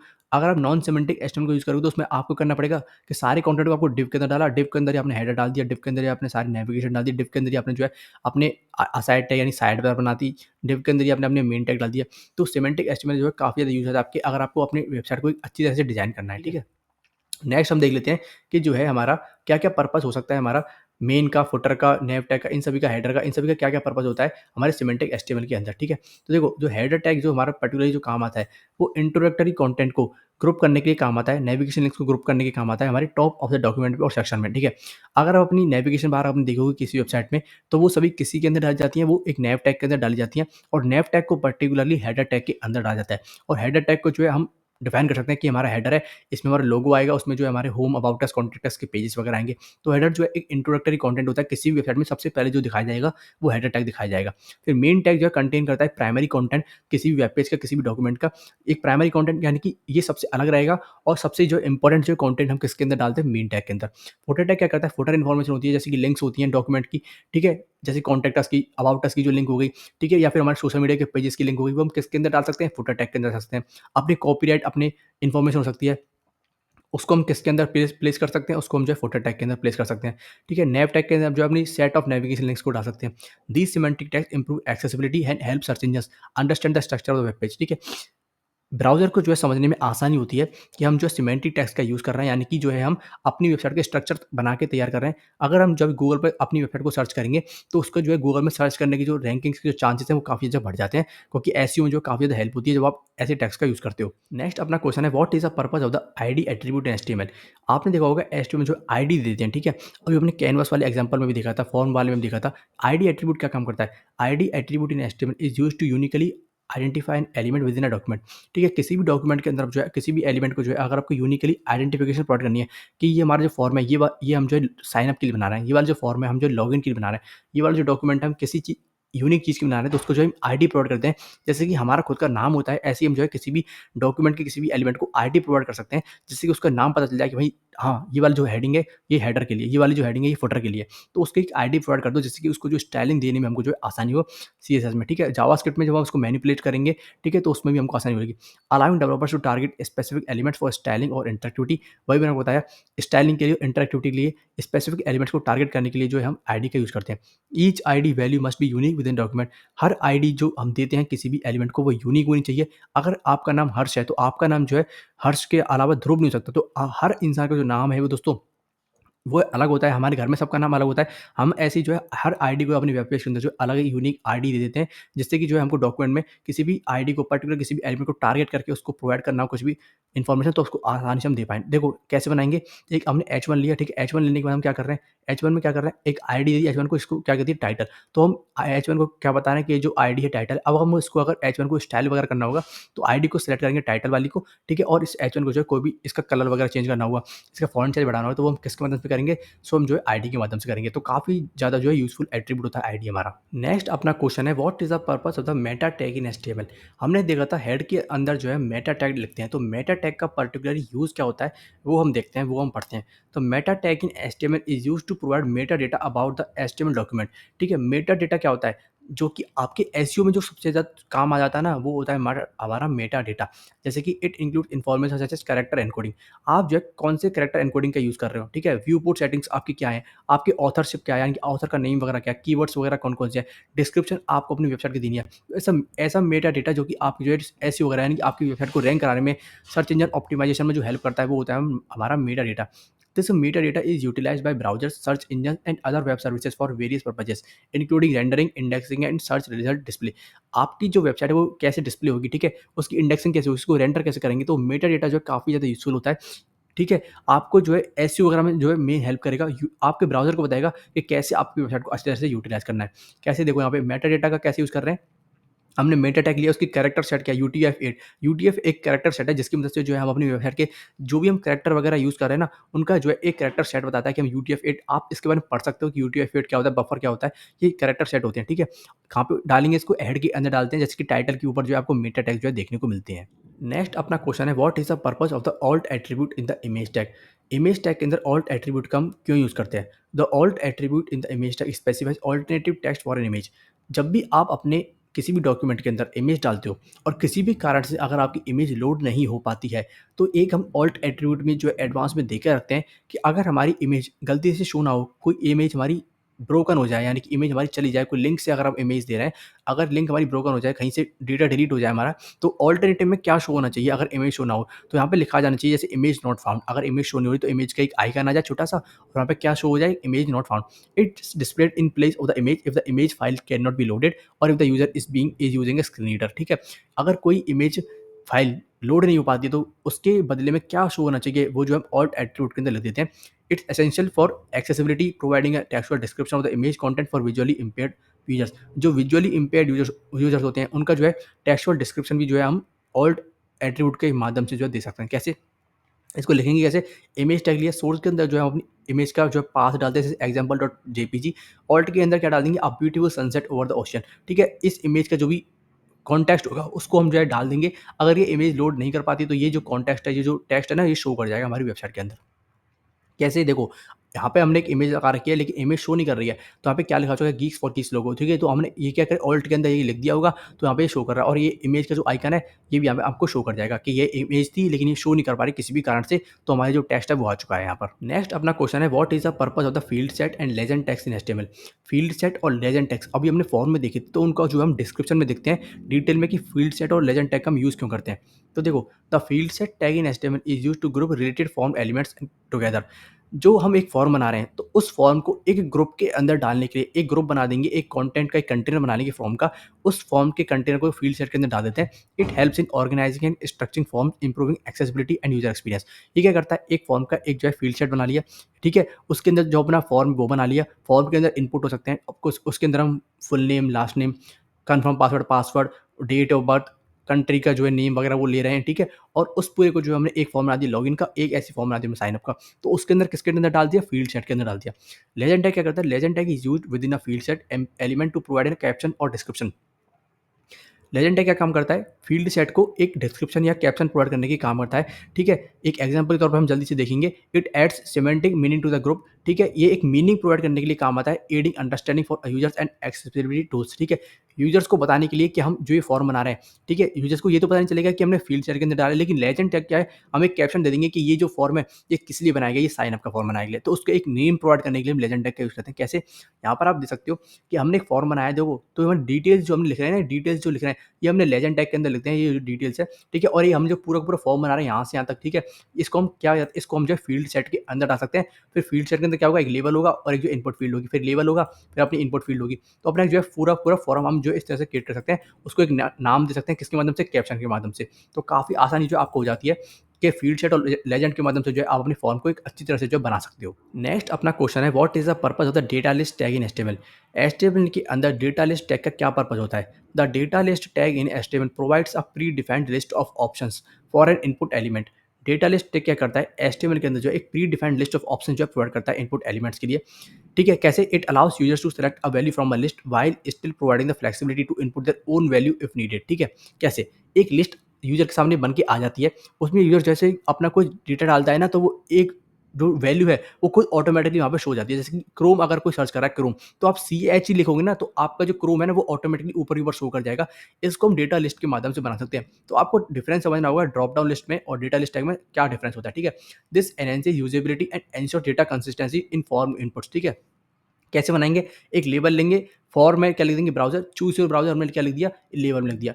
इनपुट की लिस्ट में क्या लिखेंगे, ब्राउज़र्स, और आईडी क्या देंगे, ब्राउज़र। ठीक है? आपको एक बात समझनी है, लेबल का जो फॉर होगा ना, जिसमें हमने ब्राउज़र लिखा है, और इनपुट का जो लिस्ट होगी, दोनों सेम होने चाहिए। ठीक है? सॉरी, आपको करना क्या होगा, इनपुट का जो फॉर होगा वो ब्राउज़र होगा, और आईडी जो होगी इसमें जो है आपको सेम होनी चाहिए। जैसे ब्राउज़र में लिखा, और इनपुट का आईडी और लेबल की फॉर भी मैंने आपको पहले ही बताया था। ये दोनों सेम होनी चाहिए, तभी जो है आपका जो है फॉर्म इसमें काम कर सकता है। ठीक है? आई होप आपके समझ में आ रहा होगा। डेटा लिस्ट में हमने क्या किया, फिर डेटा लिस्ट टैग लिया, आईडी दे दी इसको ब्राउज़र्स। ठीक है? फिर हमने क्या किया, एक ऑप्शंस का एक हमने एलिमेंट लिया, उसके अंदर value the Chrome, Firefox, safari, and आपको जितनी भी आप जो है ब्राउज़र्स के नेम लिखने हैं, जितनी भी आपको डेटा लिस्ट बनानी है, वो सभी आप बना सकते हो बहुत ही आसान तरीके से। एक इसका एग्जांपल दे सकते हैं यहाँ पर। तो यहाँ पर देखो, एक हमने डेटा लिस्ट बनाई है, कैसे? चूज़ एन ऑप्शन जो हमने लिख दिया था लेबल में। ठीक है? फिर हमने क्या किया, एचटीएमएल, सीएसएस, जावास्क्रिप्ट, जेक्वेरी और जावा, इन सभी की जो 5 की जो है ऑप्शन बना ली होगी। कैसे? यहाँ पे ऑप्शन वैल्यू में क्या लिख दिया होगा, एचटीएमएल, जावास्क्रिप्ट और में जेक्वेरी, जितनी भी ऑप्शन है वो सभी लिख दिए होंगे, और फिर हमने क्या है, सबमिट का यहाँ पे बटन बना दिया। ठीक है? तो जैसे कोई यहाँ पे हमारा यूज़र जो है एच भी लिखेंगे ना, तो हमारा एचटीएमएल जो है सबसे ऊपर आ जाएगा, फिर उसको जो है हमारा यूज़र जो सेलेक्ट कर पाएगा और सबमिट पे क्लिक कर पाएगा। तो डेटा लिस्ट जो है काफ़ी ज़्यादा यूज़फुल है। ये जो है काफ़ी ज़्यादा आपके इंटरव्यू में पूछा जा सकता है कि ड्रॉप डाउन और डेटा लिस्ट में क्या डिफरेंस होता है। नेक्स्ट अपना क्वेश्चन है, what is the purpose of the required attribute in form elements. Form elements में आपने देखा होगा एक रिक्वायर्ड एट्रीब्यूट होता है। वो क्यों देते हैं? अगर आपको अपने किसी भी फॉर्म की इनपुट को अगर आपको मैंडेटरी बनाना है कि इसको तो यूज़र को डालना ही डालना है, जैसे फुल नेम है तो आप क्या चाहते हो कि लास्ट नेम चलो रहने दो, उसको ऑप्शनल कर दो, लेकिन आपका जो मोबाइल नंबर है उसको तो आपको लेना ही लेना है अपने यूज़र से इनपुट के तौर पे। तो वो आप क्या करोगे, उसको रिक्वायर्ड एक एट्रीब्यूट दे दोगे, जिसके माध्यम से जो है उसको वो जो है कंटेंट जो वो इनपुट है वो डालना ही होगा। The required attribute for elements such as input और text is specified that the input must be filled out before submitting the form. Submit होने से पहले फॉर्म को जो है उस फील्ड को जो है आप एम्प्टी नहीं छोड़ सकते, उसको आपको फिल करना ही होगा। If a required field is left empty, the browser will prevent from submission and prompt the user to fill in the required information. अगर आप उसको एम्प्टी छोड़ दोगे तो आपका ब्राउजर कहेगा कि इसको जो है आप फिल कीजिए। ठीक है? वरना आपको जो है आपके फॉर्म को सबमिट नहीं करने देगा। कैसे बनाएँगे? इनपुट में आपको टाइप टेक्स्ट लिखा है, यानी कि एक कोई फुल नेम के लिए, यूज़र नेम के लिए जो एक बना रहे हैं अपना इनपुट बना रहे हैं, इनपुट फील्ड बना रहे हैं, आईडी उसकी यूज़र नेम दे दी, नेम में यूज़र नेम दे दिया, और रिक्वायर्ड जो आपको लास्ट में एट्रीब्यूट देना है, इसकी कोई वैल्यू नहीं देनी है, बस आपको उसका एट्रीब्यूट का नेम देना है। एग्ज़ाम्पल देखो यहाँ पर, एग्ज़ाम्पल दिखा रहा है यहाँ पे देखो, एक यूज़र नेम के लिए हमने क्या बनाया है, एक वो बनाया है हमने, एक बनाया हमने इनपुट फ़ील्ड। ठीक है? एक हमने ईमेल के लिए बनाया है। तो यूज़र नेम हमने क्या किया, इसको एक रिक्वायर्ड जो हमने एट्रीब्यूट दे दिया, तो यूज़र नेम को अगर कोई खाली छोड़ता है तो ऐसा लिखा जाएगा यहाँ पे ब्राउज़र की तरफ से, please fill out this field. तो इस फ़ील्ड को जो है यूज़र नेम को उसको फ़िल करना ही होगा, तभी जो है वो आगे बढ़ सकता है, आगे अपना फॉर्म को सबमिट कर सकता है। नेक्स्ट हमारा क्वेश्चन है, what is the purpose of the pre tag in HTML. HTML के अंदर प्री टैग का क्या पर्पस होता है, उसको क्यों यूज़ करते हैं? एक हमारा होता है पैराग्राफ टैग, और एक हमारा होता है pre tag, pre formatted text के लिए हम यूज़ करते हैं प्री टैग का। ये क्या करता है, प्रिजर्व करता है हमारी बोथ स्पेसेस को और लाइन ब्रेक्स को। जो भी आप अपने कंटेंट के अंदर, जो भी एचटीएमएल जब आप टेक्स्ट लिखोगे अपने कोड एडिटर के अंदर, उसके अंदर आप स्पेसेस दोगे, उसके अंदर लाइन ब्रेक दोगे, उसके अंदर आप एंटर दोगे, टैब का स्पेस दोगे, तो वो सभी जो है उसको स्पेस को प्रिजर्व करेगा, यानी कि उसको एज इट इज़ जो है अपने ब्राउज़र पे शो कराएगा as the appear in the HTML code. ठीक है? It's commonly used for its displaying code snippets. अगर आपको कोई कोड स्निपेट अगर आपको शो कराना है, तो उसको आप किसके अंदर डालोगे, प्री टैग के अंदर लिखोगे। अगर आपको कोई पोएट्री शो करानी है, ठीक है, अगर आपको कोई आर्ट शो करानी है, ASCII art, or any text where white space and line breaks are significant and should be maintained in the rendered output. अगर आपको कोई ऐसा कंटेंट लिखना है जिसमें जो है स्पेसेस जो है आपके मैंडेटरी आपको जो शो कराने हैं, ऐसा नहीं कि अगर आप जो है स्पेस दे रहे हो अपने कंटेंट के अंदर, तो आपका जो वो कंटेंट है, वो क्या होना चाहिए, वो वैसा का वैसा ही शो होना चाहिए, उसमें कोई भी चेंजेस नहीं होने चाहिए। तो इसका एक एग्जांपल देखेंगे, तो यहाँ पर आप देख सकते हो प्री फॉर्मेटेड का टेक्स्ट एग्जांपल। इसका जो फ़ॉन्ट है ना, वो पैराग्राफ से अलग होता है। पहले तो ये मोनो स्पेस फ़ॉन्ट में कन्वर्ट हो जाता है, और जो नई लाइन से अगर आप स्टार्ट करना चाहते हो, तो आपको करना क्या है, बस एंटर दे देना होता है। आपको डबल स्पेस दोगे तो वो भी शो करेगा, जैसे वहाँ पे डबल स्पेस शो कर रहा है। अगर आप टैब का स्पेस दोगे, तो वो भी आपका जो एज़ इट इज़ आपके ब्राउज़र पे शो करेगा, ठीक है? लेकिन यही काम अगर आप पैराग्राफ के अंदर करते ना, स्पेस देते या डबल स्पेस देते या टैब देते, तो वो जो है शो नहीं करता पैराग्राफ के अंदर। यही प्री टैग में और पैराग्राफ टैग में जो डिफरेंस होता है मेनली। नेक्स्ट अपना क्वेश्चन है, what is the purpose of the placeholder attribute in form elements. Form elements के अंदर प्लेस होल्डर जो एट्रीब्यूट होता है, उसका क्या पर्पस होता है। The placeholder attribute in form elements such as input और टेक्स्ट एरिया। इसमें जो है हम एक प्लेस होल्डर का एट्रीब्यूट देते हैं, क्यों देते हैं, provides a hint or example text to the user about the expected input format or content of the field. जो भी आप फील्ड बना रहे हो, इनपुट फील्ड बना रहे हो, उसकी हिंट प्रोवाइड करने के लिए कि ये फील्ड यूज़र के लिए क्यों बनाई गई है, ठीक है? तो उसको बाहर ही पता चल जाए कि भाई ये जो फील्ड है ना, ये जो इनपुट का जो यूज़र नेम ले रहा है, इसमें हमको यूज़र नेम डालना है, इसमें हमको जो है अपना ईमेल डालना है, इसके अंदर हमको जो है अपना इस बॉक्स के अंदर अपना पासवर्ड डालना है। तो उसको हिंट प्रोवाइड करने के लिए हम जो प्लेस होल्डर का यूज़ करते हैं। It's displayed in the input field until the user start typing. जैसे ही यूज़र इसमें टाइप करना स्टार्ट करेगा अपना यूज़र नेम वगैरह, तो उसका जो प्लेस होल्डर है वो ऑटोमेटिकली चला जाएगा। जब तक वो एम्प्टी रहेगा, तब तक उसका दिखाता रहेगा कि इसके अंदर आपको क्या डालना है, इसके अंदर आपको अपना जो है यूज़र नेम डालना है, ठीक है? तो उसको गाइड करने के लिए कि क्या इन्फॉर्मेशन उसके अंदर जानी चाहिए उस टेक्स्ट के अंदर, तो उसके लिए हम प्लेस होल्डर का यूज़ करते हैं। कैसे बनाएँगे? टाइप में हमने ईमेल लिखा, आईडी ईमेल लिखी, नेम के अंदर ईमेल लिखा, ठीक है? प्लेस होल्डर के अंदर क्या लिख देंगे? Enter your email address. तो यूज़र को पता चल जाएगा कि हमको जो है क्या डालनी है इसके अंदर, ईमेल डालनी है अपनी। एक एग्ज़ाम्पल देखोगे तो यहाँ पे देखो, हमने नेम नेम का एक इनपुट फ़ील्ड बना रखी है, एक ऐज की बना रखी है, तो हमने प्लेस होल्डर के अंदर क्या लिख रखा है? Enter your age. तो ये क्या करेगा? एक जो है इसकी ट्रांसपेरेंसी रहेगी, यानी कि पीछे की तरफ शो करेगा। ऐसा नहीं कि अगर जैसे ही आप जो है इसमें नेम लिखना शुरू करोगे ना, अपना नेम लिखना शुरू करोगे, मेरा नाम टिशांत है, मैं टिशांत लिखना शुरू करूँगा, तो ये एंटर योर नेम जो शो करा है ना, ये चला जाएगा और हमारा नेम जो है आ जाएगा। तो आपने कई सारे जो फॉर्म भरे होंगे लॉगिन के या साइन अप के, उसमें ये जो है प्लेस होल्डर का यूज़ किया जाता है ऐसे हिंट को प्रोवाइड करने के लिए। नेक्स्ट अपना क्वेश्चन है, what is the purpose of the details and summary tags in HTML. HTML के अंदर डिटेल्स और समरी टैग का हम क्यों यूज करते हैं उसको देखते हैं। The details tag in HTML is used to create a disclosure विजिट that can be toggled open और क्लोज टू रिवील और hide additional content. Details tag in HTML, detail tag का क्यों यूज करते हैं, एक डिस्क्लोजर विजिट बनाने के लिए यूज करते हैं, जिसको हम टॉगल कर सकते हैं, ओपन और क्लोज कर सकते हैं। उसके अंदर जो कंटेंट होता है उसको हाइड कर सकते हैं, जैसे कि आपने एफएक्यू वगैरह दिए होंगे, ठीक है? तो एक बटन से जब हम क्लिक करते हैं, तो हमारा जो एफएक्यू का जो आंसर होता है वो आ जाता है। तो इसलिए हम जो डिटेल्स का यूज़ करते हैं, और समरी टैग भी इसी के संग यूज़ किया जाता है। डिटेल्स टैग के संग हम किसका यूज़ करते हैं, समरी टैग का यूज़ करते हैं। डिटेल्स टैग तो हमने यूज़ समझ लिया। Summary tag is used within a details element to provide a summary or heading for the content, ठीक है? डिटेल्स के अंदर हम क्या डालेंगे, उस कंटेंट का, उस एफएक्यू का आंसर डालेंगे, और समरी के अंदर क्या डालेंगे, उसका क्वेश्चन डालेंगे, ठीक है? कैसे बनाएँगे इसको, सबसे पहले देखो समझो। हम लिखेंगे डिटेल्स लिखेंगे, ठीक है? डिटेल्स टैग तो लिखेंगे, डिटेल्स के अंदर लिखेंगे समरी, और उसके अंदर लिखा हमने क्लिक टू एक्सपेंड या कोलैप्स, ठीक है? और समरी को बंद कर देंगे, यानी कि समरी के अंदर उसकी क्या हो गई, हेडिंग आ गई। और डिटेल्स के अंदर फिर क्या लिखेंगे, पैराग्राफ लिया, और उसके कोलैप्स करने पर उसकी हाइट, जब उसको कोलैप्स करेंगे उस एलिमेंट को, तो क्या शो होगा, तो वो जो कंटेंट है एफएक्यू का वो शो होगा। जैसे कि हमारा यहाँ पे एक क्वेश्चन आया, what is the prime minister of Narendra Modi, ठीक है? क्वेश्चन है, तो जब हम उस एफएक्यू पर क्लिक करते हैं, तो क्या हो जाता है, हमारा एक पॉपअप सा खुल जाता है, एक विंडो खुल जाती है, एक जो कंटेंट है वो कोलैप्स कर जाता है, और उसका आंसर लिखा है, this is the Narendra Modi is the prime minister of हमारा इंडिया, ठीक है? तो वो जो भी कंटेंट होता है वो शो करने लग जाता है। कैसे, एग्जाम्पल देखते हैं यहाँ पर। तो यहाँ पे देखो एक डिटेल्स उन्होंने बनाया, नाउ यू सी मी, ठीक है? तो यहाँ पे क्या होगा, एक एरो सा बन के आ जाएगा, कुछ इस तरह का कुछ आइकन बन के आ जाएगा। जैसे ही आप इस आइकन पर क्लिक करोगे ना, तो आपका क्या जो अंदर का जो कंटेंट है वो शो होने लग जाएगा। जैसे कि हमने ये लिखा है ना, तो ये कंटेंट शो होने लग जाएगा। अभी इसमें जो हमने समरी का यूज़ नहीं किया, ठीक है? लेकिन समरी का भी यूज़ करेंगे तो इसमें दिखा नहीं रखा है, लेकिन समरी का यूज़ करेंगे तब हमारा जो डिटेल्स यहाँ पे लिखा आ जाएगा, ठीक है? तो डिटेल्स और समरी जो है काफ़ी ज़्यादा इंपॉर्टेंट टैग है। जब आपको एफएक्यू वगैरह बनाने होंगे ना, तो आपको सबसे ज़्यादा जो है डिटेल्स और समरी टैग का यूज़ करना होगा। तो अपना नेक्स्ट क्वेश्चन है, what is the purpose of the content editable attribute in HTML. ये एट्रीब्यूट शायद आपको पता ना हो, लेकिन काफ़ी कमाल का एक एट्रीब्यूट है। इसको जो है आप एकदम जादू की तरह समझ सकते हो। आपने जब भी कोई कंटेंट चेंज किया होगा अपने एचटीएमएल पेज के अंदर, तो आपने क्या किया होगा, अपने एचटीएमएल के कोड एडिटर के अंदर गए होंगे, खुद से जो है अपने एचटीएमएल के जो है एच1 का जो है कलर बदला होगा, उसके जो है एच1 का कंटेंट बदला होगा। लेकिन आप चाहते हो कि आपका यूज़र भी उसी कंटेंट को चेंज कर सके रन टाइम के अंदर, ठीक है? अपनी आपकी वेबसाइट पे जो है यूज़र ही उसका कलर चेंज कर सकते हैं आपके एच1 का। तो वो एक एट्रिब्यूट होता है उसके कंटेंट को चेंज करने के लिए, उसके कंटेंट को एडिट करने के लिए। एक एट्रीब्यूट दिया जाता है एचटीएमएल के अंदर जिसको कहते हैं कंटेंट एडिटेबल। ये क्या करता है? The content editable attribute in HTML allows you to make an element editable by the user. User भी जो है आपके एलिमेंट को एडिट कर सके, इसके लिए हम इसका यूज करते हैं। Enabling them to modify the content directly within the web page. ठीक है, वेब पेज के अंदर जो है कंटेंट को डायरेक्टली जो है मॉडिफाई कर सके। It's commonly use to create rich text editors, inline editing interfaces. ठीक है, अगर आपको कोई टेक्स्ट एडिटर बनाना है, कोई इनलाइन एडिटिंग इंटरफेस बनाना है, तो उसके लिए आप जो है इस वाले एट्रीब्यूट का यूज कर सकते हो। और interactive components where users can input और modify text content directly in the browsers. ऐसा आपको एलिमेंट बनाना है जिसके अंदर जो है आपका यूजर ही जो है आपके कंटेंट को जो है मैनिपुलेट कर सके, चेंज कर सके। तो वो आप कैसे बनाओगे? एक डिव लिया हमने कंटेंट एडिटेबल, इसका आपने जो है एट्रीब्यूट लिखा, उसकी वैल्यू को क्या कर दिया? ट्रू लिख दिया। अब जो ये कंटेंट जो भी डिव के अंदर होगा ना, उसका जो यूजर है वो खुद ही जो है चेंज कर पाएगा, खुद ही उसको मिटा पाएगा, उसको बैक स्पेस हटा पाएगा। ठीक है, तो आप जो है इसको जरूर जाके यूज करना एक बार, और आपके इंटरव्यू में जो है इसको पूछा जा सकता है। ठीक है, एक एग्जाम्पल देख लेते हैं यहाँ पर।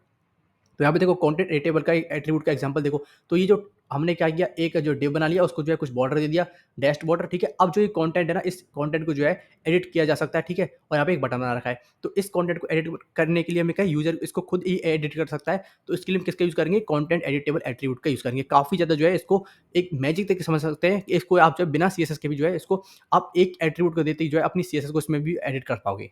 नेक्स्ट अपना क्वेश्चन है, what is the purpose of the download attribute in the anchor tag.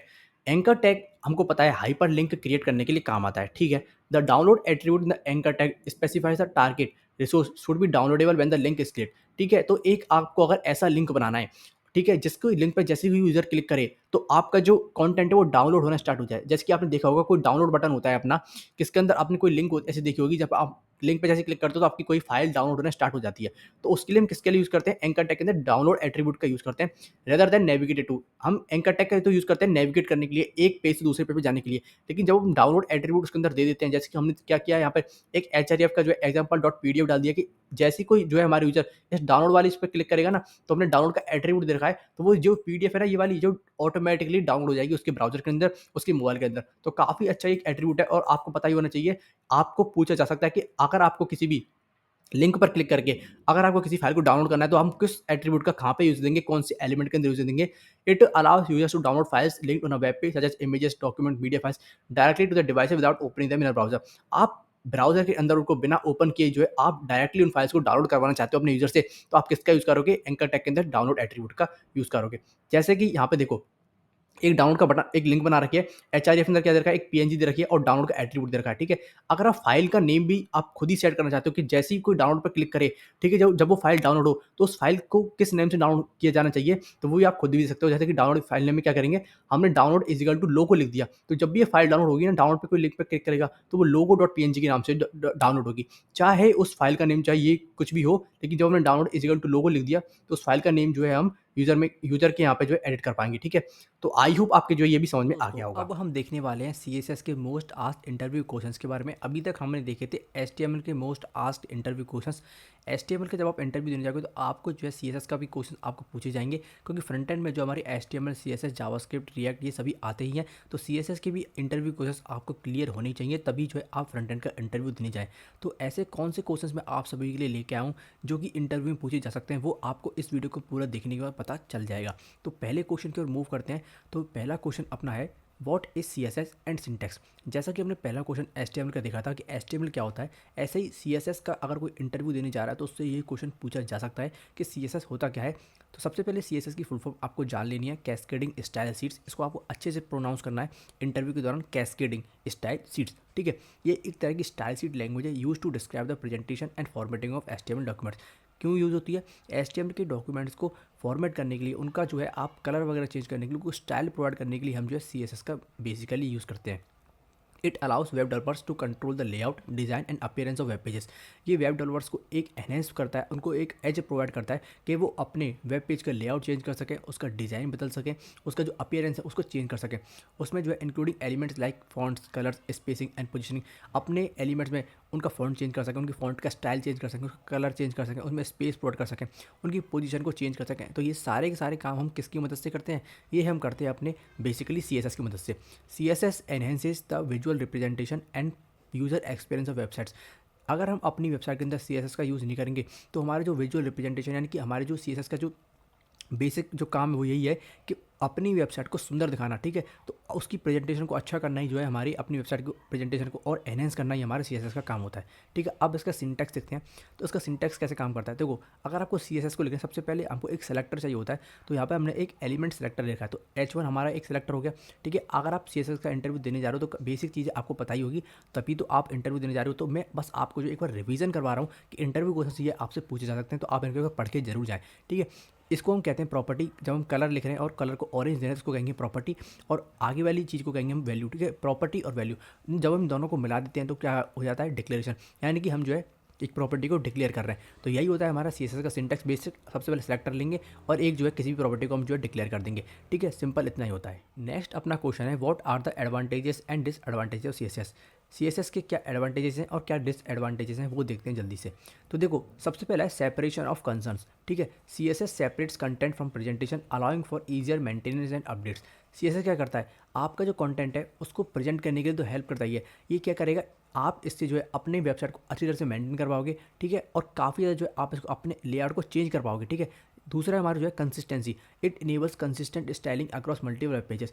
आप अपने कई सारे वेब पेजेस में, कई सारी वेबसाइट में जो है एक ही स्टाइलिंग को डाल सकते हो और उसको जो है बार बार कहीं पे भी यूज़ कर सकते हो। यानी कि आपने अगर एक हेडिंग के अंदर कलर को रेड कर दिया है तो उस कलर को जो है उस स्टाइल सीट को आप जो किसी और वेब पेज पे भी, किसी और वेबसाइट पे भी यूज़ कर सकते हो, ठीक है। इससे आपकी ब्रांड की आइडेंटिटी बढ़ती है और यूजर एक्सपीरियंस भी आपका जो है एनहेंस होता है। तीसरा अपना पॉइंट है flexibility. CSS offers various layout options, responsiveness and media queries for designing adaptable websites. Flexibility कैसी कि आपको जो है कई सारे लेआउट ऑप्शन इसमें मिलते हैं, जैसे कि आपको अगर अपने मोबाइल के लिए अगर आपको वेबसाइट बनानी तो उसके लिए आप जो है अलग से इसके लिए डिज़ाइन कर सकते हो अपनी वेबसाइट को। अगर लैपटॉप के लिए बनानी तो उसके लिए अलग डिज़ाइन कर सकते हो, तो अपनी वेबसाइट को रेस्पॉन्सिव बना सकते हो, ठीक है। फास्टर लोडिंग होती है, सीएसएस जो है आपकी फाइल को जो है कैश में रखते हैं, यानी एक्सटर्नल सीएसएस फाइल कैन भी कैश हो सकती हैं, resulting in faster page loading time. इससे क्या होता है, आपका जो लोडिंग टाइम है वो काफ़ी ज़्यादा फास्ट हो जाता है। Accessibility, CSS supports accessibility features improving usability for all users. इस सीएसएस को जो है कोई भी एक्सेसिबिलिटी जो फीचर्स जो है वो काफ़ी ज़्यादा सपोर्ट करते हैं, यानी कि सारे ब्राउजर्स जो है सीएसएस को सपोर्ट करते हैं, ठीक है। और काफ़ी ज़्यादा एक्सेसिबल है, सीएसएस को यूज़ करना भी काफ़ी ज़्यादा ईजी है, यानी कि बहुत ज़्यादा कठिन नहीं है। अगर आप एक बार सिंटेक्स वगैरह समझ जाते हो तो आपको प्रॉपर्टीज़ को अप्लाई करना होता है और सीएसएस को जो है आप यूज़ कर पाओगे और अपनी वेबसाइट को सुंदर बना पाओगे। अगला देखते हैं इसके डिसएडवांटेजेस क्या क्या है। ब्राउज़र की कंपैटिबिलिटी, इसका सबसे पहला जो डिसएडवांटेजेस माना जाता है कि जो है सीएसएस अगर आपने लिखी तो वो हो सकता है किसी ब्राउज़र में चल जाए, किसी ब्राउज़र में ना चले। सीएसएस में render differently across browser, requiring additional effort for cross browser compatibility. आपको क्या करना पड़ता है कि आपको जो है हर ब्राउज़र में जाके अपनी वेब पेज को टेस्ट करना पड़ता है, क्या वो जो प्रॉपर्टी आपने लगाई है कोई स्पेशल ऐसी प्रॉपर्टी हो सकती है जो किसी ना किसी ब्राउज़र में ना चले, क्योंकि हो सकता है कि वो जो प्रॉपर्टी है उस ब्राउज़र में सपोर्ट नहीं करती हो या उसके जो डेवलपर्स है उसने उसमें नहीं डाली हो प्रॉपर्टी, ठीक है। तो ऐसा कुछ प्रॉब्लम आपको आ सकती है, तो आपको जो है वो चेक करके देखना होगा। 4-5 जो आपके मेन ब्राउज़र्स हैं मार्केट में आप उनका यूज़ कर सकते हो, उनमें जो अपनी क्रॉस ब्राउज़र कंपैटिबिलिटी को चेक कर सकते हो। आगे अपना लर्निंग कर, mastering CSS can be challenging specially for complex layouts and design requirements. अगर आपको सीएसएस को सीखना है तो सीएसएस में काफ़ी ऐसी प्रॉपर्टीज हैं जो कि काफ़ी ज़्यादा कॉम्प्लेक्स होती हैं, जैसे कि किसी किसी को फ्लेक्स बॉक्स और ग्रिड में जो काफ़ी ज़्यादा हमको दिक्कत आती है, क्योंकि उसमें 2D डायमेंशनल या फिर हमको एनिमेशन वगैरह बनाना हो या मीडिया क्वेरीज यूज़ करनी हो, तो जो है काफ़ी ज़्यादा कॉम्प्लेक्स प्रॉपर्टीज़ को यूज़ करने में कभी कभी सीएसएस जो थोड़ी मुश्किल पड़ जाती है। अगला है अपने specificity issues. Overriding CSS rules और dealing with specificity conflicts can be cumbersome and lead to unexpected behaviour. यानी कि सीएसएस के कुछ अपने अपने रूल्स होते हैं, ठीक है। उन्हीं रूल्स को अगर आप फॉलो नहीं करोगे तो आपकी जो सीएसएस का जो आप काम करना चाहते हो वो नहीं कर पाओगे, ठीक है। तो इसमें थोड़ा आपको ध्यान रखना पड़ता है कि आप जो पर्टिकुलर रूल्स को फॉलो करो, उनको ओवरराइड ना करो। Limited layout control, CSS has limitations in creating intricate layouts compare to other design tools or frameworks. CSS की कुछ लिमिटेशंस हैं जिससे आप एक पर्टिकुलर तरह के लेआउट से बना सकते हो। अगर आप चाहो कि आपके मन में कुछ चल रहा हो ऐसा कुछ डिज़ाइन, जैसे कि हम जो है कैनवा पे कुछ अपने डिज़ाइन को डिज़ाइन कर सकते हैं, किसी अपने पोस्ट वगैरह को, ऐसा आप चाहे सीएसएस से कुछ भी डिज़ाइन नहीं कर सकते, ठीक है। मतलब कर भी सकते हो, लेकिन क्या होता है बहुत ज़्यादा लाइन ऑफ कोड आपको लिखना पड़ेगा और वो ज़्यादा अच्छा माना जाता है। इसके अलावा जो आपको मार्केट में फिग्मा जैसे कई सारे ऐसे टूल्स और फ्रेमवर्क्स मिल जाते हैं जिनको आप जो सीएसएस से बेहतर यूज़ कर सकते हो अपने कोड को, अपनी वेबसाइट को डिज़ाइन करने के लिए, ठीक है। Maintenance complexity, large CSS files और complex styling can be difficult to maintain and may result in code duplication और इनएफिशिएंसी। इसमें क्या होता है जब हम बड़ा लाइन ऑफ कोड लिखते हैं, बड़ी कोई वेबसाइट बनाते हैं, तो बहुत सारी सीएसएस की फाइल हो जाती है, उसमें कई सारा जो है कोड ऑफ लाइन हो जाता है, तो उसको डिफिकल्ट होता है उसको मेंटेन करना, क्योंकि अगर आप ऊपर कहीं भी आपने H1 को कलर रेड दे दिया और किसी ने, और आपके दूसरे डेवलपर ने, आपकी कंपनी की ने कुछ H1 को कलर ब्लू दे दिया, तो आपका डिफिकल्ट हो जाता है उसको मेंटेन करना वाना। तो काफ़ी ज़्यादा जो है आपको देखना पड़ता है कि आपका सारा कोड जो है अच्छी तरह से चलता रहे। आई होप आपके एडवांटेजेस और डिसएडवांटेजेस समझ में आ गए होंगे। काफ़ी इंपॉर्टेंट है, आपके पूछे जा सकते हैं आपके इंटरव्यू में। नेक्स्ट अपना क्वेश्चन है CSS के कौन से ऐसे फ्रेमवर्क्स हैं जो कि मार्केट में यूज़ होते हैं। तो देखो कुछ आपसे फ्रेमवर्क्स पूछे जा सकते हैं, जैसे कि बूटस्ट्रैप हो, काफ़ी ज़्यादा जो है मार्केट में डिमांड होती है बूटस्ट्रैप की। अगर आप इसको सीखना चाहते हो तो आपको यूट्यूब पर कई सारी इसकी वीडियोस वगैरह मिल जाएंगी। फाउंडेशन होता है, बल्मा होता है, UI किट होती है, सेमेंटेक UI होता है, मटेरियलाइज होता है, प्योर होता है, टेलविंड CSS भी काफ़ी ज़्यादा लोग यूज़ करते हैं। मेन जो मैं आपको बताता हूँ बूटस्ट्रैप और टेलविंड CSS, ये जो है आपके मेन होते हैं CSS के फ्रेमवर्क, इनको ज़्यादा लोग यूज़ करते हैं। उसके बाद जो है मटेरियलाइज का यूज़ कर सकते हैं। ठीक है, यहाँ पर आप देख सकते हो कई सारे जो है आपको देखने मिले हैं, बल्मा, बूटस्ट्रैप, फाउंडेशन। ठीक है, इन सब के आपको लोगो वगैरह भी देखने को, टेलविंड और बूटस्ट्रैप का जो है ज़्यादा मार्केट में यूज। नेक्स्ट अपना क्वेश्चन है, how can you integrate CSS on a web page. आप किसी भी अपनी वेब पेज के अंदर, वेबसाइट के अंदर CSS को कैसे लगा सकते हो। तो मेनली 3 तरीके होते हैं जिसकी मदद से आप अपने CSS को लगा सकते हो। पहला होता है inline CSS, apply CSS directly to HTML elements using the style attribute with the HTML tags. आप जो है डायरेक्टली अपने HTML टैग्स के अंदर ही जो है स्टाइल एट्रीब्यूट का यूज़ करके इनलाइन CSS लगा सकते हो। इंटरनल CSS होती है जबकि आप जो है स्टाइल टैग का यूज़ करते हो हेड सेक्शन के अंदर और अपनी जितनी भी स्टाइलिंग है उसको डिफाइन कर देते हो। एक्सटर्नल CSS क्या होती है, आप एक अलग से CSS की फाइल बनाते हो .css एक्सटेंशन से और उसको जो लिंक कर देते हो अपने हेड सेक्शन के अंदर, अपने HTML डॉक्यूमेंट के अंदर। तो दोनों के, तीनों के जो अपने अपने डिसएडवांटेजेस हैं और अपने एडवांटेजेस हैं। तो जल्दी से देखते हैं एक बार एग्जांपल के तौर पर कि कैसे आप इन तीनों को यूज़ कर सकते हो। तो यहाँ पर देखिए कोड में हम सबसे पहले देखते हैं इनलाइन CSS कैसे लगाते हैं। तो देखिए बॉडी में हमने क्या किया, H1 टैग लिया है, उसमें स्टाइल नाम का एट्रीब्यूट लिया है और उसमें कलर को क्या दे दिया, रेड दे रहा है, तो इसको हम कहते हैं अपनी इनलाइन CSS। ठीक है, दूसरा अपना होता है इंटरनल CSS, उसको कैसे लगाते हैं। देखो हेड में हमारा है, हमने क्या किया, स्टाइल नाम का एक टैग ले लिया और उसके अंदर हमने अपनी जितनी भी CSS है उसको हम डिफाइन कर सकते हैं। जैसे H1 को हमने कलर रेड दे दिया। तीसरा अपना होता है एक्सटर्नल CSS, तो हमने क्या किया, लिंक टैग लिया, लिंक टैग में हमने एक फाइल बनाई स्टाइल .css, उसको लिंक कर दिया और स्टाइल .css में हमने क्या किया, H1 को कलर रेड दे दिया। तो तीनों तरीके से आप जो है CSS को डिफाइन कर सकते हैं। लेकिन अच्छी प्रैक्टिस यही मानी जाती है कि आप जो है लिंक टैग का यूज़ करें, यानी कि एक्सटर्नल CSS की फाइल बनाएं। जब भी आप कोई बड़ी लाइन ऑफ कोड लिखोगे, कोई बड़ा वेबसाइट बनाओगे, तो आपको जो है यूज़ पड़ेगी एक्सटर्नल CSS की, जिससे कि आप अपने CSS को जो है किसी दूसरी वेबसाइट में भी, किसी दूसरे वेब पेज में भी यूज़ कर पाओ। ठीक है, तो अच्छी प्रैक्टिस ये रहेगी कि आप जो है एक्सटर्नल CSS का यूज़ करें। नेक्स्ट अपना क्वेश्चन है, what is universal selector. Universal selector क्या होता है। द यूनिवर्सल सेलेक्टर यानी asterisk in CSS selects all elements on a web page. जो ये एस्ट्रिक होता है, जिसको हम कहते हैं अपना मल्टीप्लाई भी कभी हम कहते हैं, तो ये एस्ट्रिक क्या करता है, इसको हम कहते हैं यूनिवर्सल सेलेक्टर। यानी कि अगर आप इसका यूज़ कर रहे हो किसी भी सेलेक्टर के तौर पर, तो ये क्या करेगा, जितने भी आप इसमें प्रॉपर्टी दोगी ना, वो सारी प्रॉपर्टीज़ को जो है, सारे एलिमेंट्स को जो है आपके पूरे वेब पेज में अप्लाई कर देगा रिगार्डलेस ऑफ द टाइप। यानी कि अगर आप यूज़ कर रहे हो कलर रेड, तो अगर आपके जितने भी टेक्स्ट के अंदर जितने भी कलर होंगे ना, वो सारे रेड हो जाएंगे अगर आप जो है टेक्स्ट कलर को क्या कर दोगे, रेड कर दोगे अपने यूनिवर्सल सेलेक्टर के अंदर। It applies style universally affecting every element within the scope where it's defined. जहाँ पे भी आप इसको डिफाइन करोगे ना, वहाँ पे जो है आपके हर एलिमेंट के अंदर जो है ये यूनिवर्सली जो है आपकी स्टाइल्स को अप्लाई कर देगा। This selector is often used sparingly due to its broad applicability and it can be useful for applying global styles और रीसेट्स। इसको हम कब यूज़ कर सकते हैं, जब हमको ग्लोबल स्टाइल्स लगानी हो, यानी कि हमको पता है कि सभी हमको कलर जो है अपनी पूरी वेबसाइट के अंदर ब्लैक रखना है। ठीक है, या वो पीला या लाल ना हो, तो हमको क्या करना है, उसको क्या करना है, यूनिवर्सल बना देना है, यूनिवर्सल सेलेक्टर, और उसको हम जो है यूज़ कर सकते हैं अपनी पूरी ग्लोबल CSS को। अब इसका भी एक एग्जांपल देख लेते हैं। तो इसको आपको कैसे क्रिएट करना है, सबसे पहले आपको CSS की फाइल बना लेनी है। उसमें हमको करना क्या है, आपको इसको लगाना है एस्ट्रिक्स को। उसके बाद जो है आप अपना जो है कुछ भी प्रॉपर्टी डिफाइन कर सकते हो, जैसे कि आपको जो है क्या चाहिए, बैकग्राउंड कलर आपको चाहिए पूरी प्रॉपर्टी के अंदर, पूरी आपको ब्लैक चाहिए, तो आपका जो है ब्लैक आ जाएगा। आप चाहते हो कि आपकी जो फ़ॉन्ट फैमिली है, फ़ॉन्ट फैमिली जो है आपकी एक, यानी एक ही तरह का फ़ॉन्ट जो है आपकी पूरी की पूरी वेब पेज पर आए, तो आप जो है फ़ॉन्ट फैमिली को एक ही तरह को सिलेक्ट कर सकते हो। इसी तरह से जो है आप अपने हिसाब से इसको जो है डिफाइन कर सकते हो। जैसे कि आप जो इसकी मार्जिन और चाहते हो इसकी मार्जिन जो जीरो रहे, यानी कि पूरा जो मार्जिन और पैडिंग है वो जीरो रहे, और उसको आप जब बाद में डिफाइन करना चाहते हो, तो आपका जो है यूनिवर्सल सेलेक्टर आपका क्या करेगा, बहुत ही ईजी आपकी जो है मार्जिन और पैडिंग को जीरो कर देगा पूरे वेब पेज के अंदर। तो इस तरह से जो है आप अगर सेम स्टाइल को जो है पूरे वेब पेज पे लगाना चाहते हो, तो आप जो है यूनिवर्सल सेलेक्टर का यूज़ कर सकते हो। नेक्स्ट अपना क्वेश्चन है, what is box model in CSS के अंदर आपने सबसे ज़्यादा सुना होगा बॉक्स मॉडल होता है, वो क्या होता है उसके बारे में जल्दी से समझ लेते हैं। A rectangle box is wrapped around every HTML element. जब भी आप कोई HTML का एलिमेंट बनाते हो, तो उसके चारों ओर एक रेक्टेंगल बॉक्स बन के आता है। उस रेक्टेंगल बॉक्स को हम एक बॉक्स मॉडल कहते हैं। उसके अंदर 4 प्रॉपर्टीज होती हैं, उनको भी पढ़ते हैं, उनका एक एग्जाम्पल भी देखेंगे। तो सबसे पहले पढ़ लिया आप, the box model is use to determine the height and width of the rectangular box. Box model को हम यूज़ करते हैं किसी भी एलिमेंट का, किसी भी आप जिसके भी बॉक्स का बना रहे हो ना, उसकी हाइट और विड्थ को डिफाइन करने के लिए, उसको डिटरमाइन करने के लिए। The CSS box consists of width and height और in the absence of that default values and the content inside. CSS box जो है जो कंसिस्ट होता है, जो कि विड्थ और हाइट को लेता है, ठीक है। अगर वो नहीं है, अगर उसके एब्सेंस में क्या होगा, जो डिफ़ॉल्ट वैल्यूज़ हैं वो आ जाएंगी और उसके अंदर कंटेंट है उसको भी आप देख सकते हो, ठीक है। जैसे कि पैडिंग, बॉर्डर, मार्जिन, ये सभी किसके अंदर आते हैं, ये हमारे बॉक्स मॉडल के अंदर आते हैं। सबसे पहले हमारा आता है कंटेंट, ठीक है। एक बॉक्स के अंदर जब आप कोई एलिमेंट बनाओगे तो उसके अंदर सबसे पहले क्या डालते हो, अपनी कंटेंट डालते हो। तो actual content of the box where the text और इमेज प्लेस, जहाँ पे आपको टेक्स्ट हो सकता है, आपका इमेज हो सकती है। उसके बाद आती है हमारी पैडिंग, यानी कि एरिया सराउंडिंग द कंटेंट, ऐसा एरिया जो कि कंटेंट के आपको बाहर मिला है, कंटेंट के बाहर जो एरिया होता है उसको हम पैडिंग कहते हैं। फिर हमारा बॉर्डर आता है, फिर हमारा मार्जिन आता है। एक एग्जांपल से समझते हैं, यहाँ पे देखिए, ये एक बॉक्स मॉडल होता है, यानी कि एक एलिमेंट है। तो एलिमेंट में क्या सबसे पहले एक कंटेंट होगा, तो एक कंटेंट समझ लीजिए, ये उसकी विड्थ होगा, ये उसकी हाइट होगी, ठीक है। कंटेंट के बाहर क्या होगा, कंटेंट के बाहर का जो स्पेस होगा ना, इसको हम पैडिंग कहते हैं। पैडिंग के बाहर का जो स्पेस होगा उसको हम बॉर्डर कहते हैं। बॉर्डर हम लगाते हैं ना अपनी प्रॉपर्टीज़ के अंदर, उसके बाहर का जो स्पेस होता है उसको हम कहते हैं अपने मार्जिन, ठीक है। और हमको 4 डायरेक्शन मिल जाती हैं, टॉप, बॉटम, राइट और लेफ्ट, ठीक है। तो आप टॉप, राइट, बॉटम, लेफ्ट चारों जो है आप डायरेक्शन को डिफाइन कर सकते हो कि आपको जो बॉर्डर राइट का चाहिए, लेफ्ट का चाहिए, टॉप का चाहिए या बॉटम का चाहिए, आपको पैडिंग कहाँ से चाहिए चारों डायरेक्शन में। तो इसका एक एग्जांपल भी देख लेते हैं एक एलिमेंट को लगाकर। तो यहाँ पर देखिए हमने एक H1 बनाया जिसको स्टाइल में हमने कलर रेड दे दिया और उसमें हमने कंटेंट डाला है हेलो वर्ल्ड। तो हम चलते हैं इसकी आउटपुट पे, तो यहाँ पे देखिए हमारा जो हेलो वर्ल्ड आ रहा है। अब अगर हम इसका बॉक्स मॉडल चेक करना चाहें तो हम क्या करेंगे, इंस्पेक्ट पर जाएंगे। इंस्पेक्ट पर जाने के बाद जो है हम इस कर्सर को लेंगे और इस एलिमेंट पर लेके जाएंगे। तो आपको इसकी जो भी प्रॉपर्टीज़ हैं वो आपको देखने को मिल जाएगी। ये देख सकते हो कि कलर हमने इसको क्या दे रखा है, रेड दे रखा है।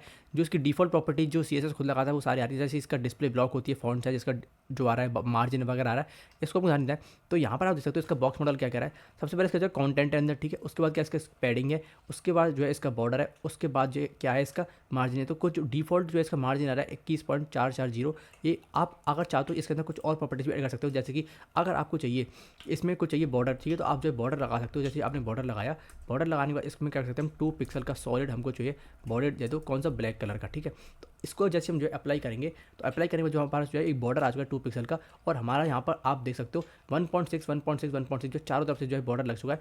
ये क्यों लग रहा है 1.6, क्योंकि इसमें जो है हमने बॉक्स साइजिंग प्रॉपर्टी को नहीं दिया है। कुछ जो हमारी जो प्रॉपर्टी है वो क्या हो रहा है, इसमें पैडिंग में भी जो है हमारी मिक्स वगैरह हो रही है। तो मतलब हमारा जो है कुछ बॉर्डर इसमें आ चुका है, इसको आप यहाँ पे देख सकते हो। तो बॉर्डर लग चुका है, इसी तरह से जो है आप अपना पैडिंग दे सकते हो, इसी तरह से आप जो है मार्जिन दे सकते हो। तो काफ़ी जो है यूज़फुल होता है हमारा बॉक्स मॉडल, आपसे जो है काफ़ी ज़्यादा पूछा जा सकता है आपके इंटरव्यू में। तो नेक्स्ट अपना क्वेश्चन है different types of selectors in CSS के अंदर आपको कई सारे तरह के सेलेक्टर्स देखने को मिलते हैं। जो मेन होते हैं वो हमने सेलेक्ट करके लेके आए आपके सामने। देखो सबसे पहले होता है एलिमेंट सेलेक्टर। ये क्या करता है, select element based on the element type. जैसे कि पी, अगर आपको पैराग्राफ को सेलेक्ट करना है तो आप किसका यूज़ करोगे, पी सेलेक्टर का यूज़ करोगे, ठीक है। एक दूसरा हमारा होता है क्लास सेलेक्टर। ये क्या करेगा, select elements with a specific एक क्लास एट्रीब्यूट। आपको जो है किसी भी एलिमेंट को एक क्लास देनी होगी, कैसे दोगे, क्लास लिखोगे, क्लास का नेम लिख दोगे, ठीक है, और उसकी वैल्यू दे दोगे।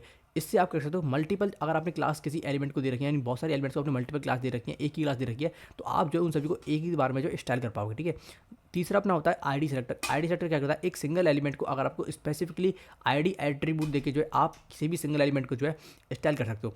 चौथा अपना होता है यूनिवर्सल सेलेक्टर। ये क्या करता है, जैसे कि अभी हमने देखा था एस्टेरिस्क सिंबल से आप इसको डिनोट कर सकते हो और सभी एलिमेंट्स को जो है एक ही बार में जो स्टाइल प्रोवाइड करने के काम आता है। पांचवा अपना होता है एट्रीब्यूट सेलेक्टर। इसको क्या कर सकते हो, आप अगर किसी भी एट्रीब्यूट में पर्टिकुलरली किसी एट्रीब्यूट को यूज़ करके अगर किसी एलिमेंट को अगर आप प्रॉपर्टी देना चाहते हो, किसी स्टाइल करना चाहते हो, तो आप जो है एट्रीब्यूट सेलेक्टर का यूज़ कर सकते हो।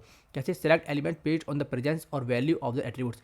जैसे कि हमको देखने को मिलता है एंकर टैग के अंदर HREF का एट्रीब्यूट, तो आप HREF के एट्रीब्यूट को यूज़ करके भी जो है आप जो एंकर टैग को क्या कर सकते हो, उसको स्टाइलिंग प्रोवाइड कर सकते हो। तो आपको कई सारे तरीके मिल जाते हैं CSS के अंदर किसी भी एलिमेंट को स्टाइल करने के लिए। नेक्स्ट अपना क्वेश्चन है difference between class and ID in CSS। Class और आईडीज़ में क्या डिफरेंस होता है वो जल्दी से देखते हैं। देखो classes and IDs are serve distinct purpose for styling HTML elements. HTML elements को स्टाइल प्रोवाइड करने के लिए हम जो बेसिकली यूज़ करते हैं क्लासेस का करते हैं और आईडीज़ का यूज़ करते हैं। Classes are versatile allowing multiple element to share the same style. अगर आपको मल्टीपल एलिमेंट्स को एक ही स्टाइल देनी है तो आप क्या करोगे, उन सभी को एक क्लास डिफाइन कर दोगे और उस एक क्लास को जो है आप प्रॉपर्टीज़ डिफाइन कर दोगे, तो वो सारी जो स्टाइल्स हैं वो सभी के सभी एलिमेंट्स पे एक बार में लग जाएंगी। इसको आपको क्या होगा, रीयूजेबिलिटी आपकी बढ़ जाएगी पूरी वेब पेज के अंदर। इसको आप डिनोट कैसे करोगे, डॉट से आप इसको डिनोट करोगे CSS के सेलेक्टर्स को, ठीक है। Conversely IDs uniquely identify single elements. ID का जब हम यूज़ करते हैं तो हम जो है एक सिंगल एलिमेंट का तब हमको यूज़ करना पड़ता है जब हम जो है आईडी का यूज़ करते हैं। कि जैसे कि हमको जो है पर्टिकुलर सिर्फ H1 को या पैराग्राफ को जो है अगर हमको स्टाइल देनी है तो हम जो है आईडी का यूज़ करेंगे। इसको हम डिनोट कैसे करते हैं, इसको हम हैश सिंबल से डिनोट करते हैं। IDs have higher specificity overriding class styles, ठीक है। आईडी की जो स्पेसिफिसिटी यानी आईडी के जो इंपॉर्टेंस होती है वो क्लासेस से ज़्यादा होती है। अगर आपने एक क्लास दे रखी है एक ही एलिमेंट को और एक आईडी भी दे रखी है, तो आईडी की जो वैल्यू है वो ज़्यादा आप उसकी प्रायोरिटी मानी जाएगी। And are primarily use for styling specific elements, ये हमने बता दिया कि स्पेसिफिक एलिमेंट्स को स्टाइल करने के लिए हम जो है आईडी का यूज़ करते हैं। While classes encourage reusability, IDs ensure precise target of individual elements within document के अंदर जो है किसी इंडिविजुअल एलिमेंट को टारगेट करके जो है हम आईडीज़ के माध्यम से जो है स्टाइल प्रोवाइड कर सकते हैं। अब इसका एक एग्जांपल देख लेते हैं, इसको कैसे यूज़ करेंगे क्लासेस और आईडीज़ को।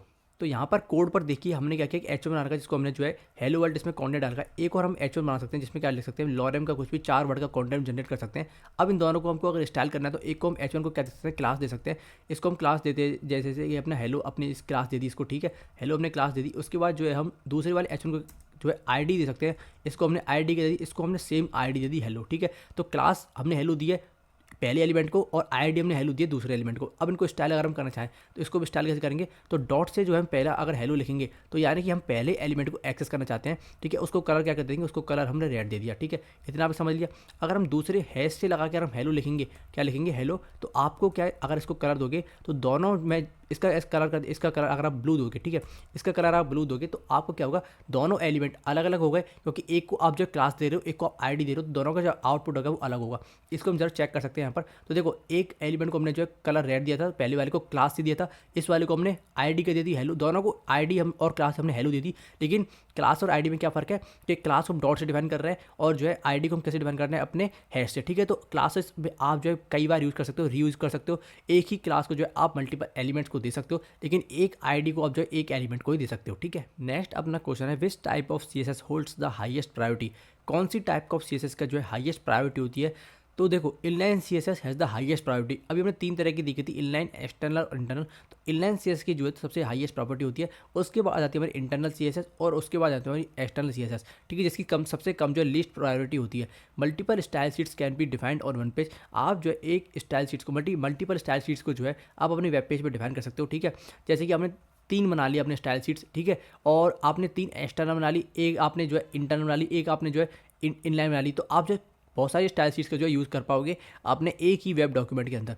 If for an estimate tag style से defined in multiple style sheets then the below order will be followed. कौन सा ऑर्डर फॉलो होगा, देखो सबसे पहले इनलाइन को जो हाईएस्ट प्रायोरिटी दी जाएगी। Any styles that defined in the internal and external CSS are overridden by inline style. सबसे पहले आएगी इनलाइन, उसके बाद इंटरनल सीएसएस और सबसे लास्ट में आएगी external style sheets that have the least priority, ठीक है। If there are no styles defined either in the inline or internal style sheets, then external style sheets rules are applied for the HTML text. अगर कोई भी inline CSS defined नहीं है, अगर कोई भी internal CSS डिफाइंड नहीं है, तो जो कौन सा रूल चलेंगे, अपने external CSS जो है अपने रूल चलाएगा और उसके जो है जितनी भी प्रॉपर्टीज है वो सारी सारी अप्लाई हो जाएंगी HTML टेक्स्ट के अंदर। नेक्स्ट अपना क्वेश्चन है, how can we add comments in CSS। हम CSS के अंदर कमेंट्स को कैसे ऐड कर सकते हैं। In CSS comments can be added using the slash asterisk slash syntax. इसका सिंटैक्स होता है, हम स्टार्ट किससे करेंगे, स्टार्ट करेंगे स्लैश एस्ट्रिक से और एंड किससे करेंगे, हम एस्ट्रिक स्लैश के। इन दोनों के बीच में हम जो भी कुछ लिखेंगे ना वो कमेंट बन जाता है। जैसे कि ऐसा चीज़ बन जाती है जिसको जो है ब्राउजर जो हमारा इग्नोर कर देता है, उसको रेंडर नहीं करता है अपने वेब पेज के अंदर। This allows developers to add notes, explanations और reminders within their CSS code without affecting the style of the elements. अगर आपको कुछ ऐसा नोट वगैरह एक्सप्लेनेशन डालना है कि आपको जो यहाँ से जो है कुछ पर्टिकुलर सेक्शन का जो है सीएसएस शुरू हो रहा है, तो आप अपने मन का कुछ भी अगर उसमें लिखना चाहते हैं, ठीक है, तो जरूरी है कि आप उसके अंदर कमेंट्स का यूज़ करें। Comments in CSS are useful for enhancing code readability and facilitating collaboration among developers. जब हम बहुत सारे डेवलपर्स एक ही वेबसाइट के अंदर काम करते हैं, एक ही कोड के अंदर काम करते हैं, तो सभी डेवलपर्स को जो समझ में आ जाए, इसलिए हम जो कमेंट्स का यूज़ कर सकते हैं और इससे क्या होता है, इससे कोड रीडेबिलिटी भी बढ़ती है। तो अब इसका एक एग्जांपल देखते हैं कि कैसे हम जो कमेंट्स का यूज़ कर सकते हैं।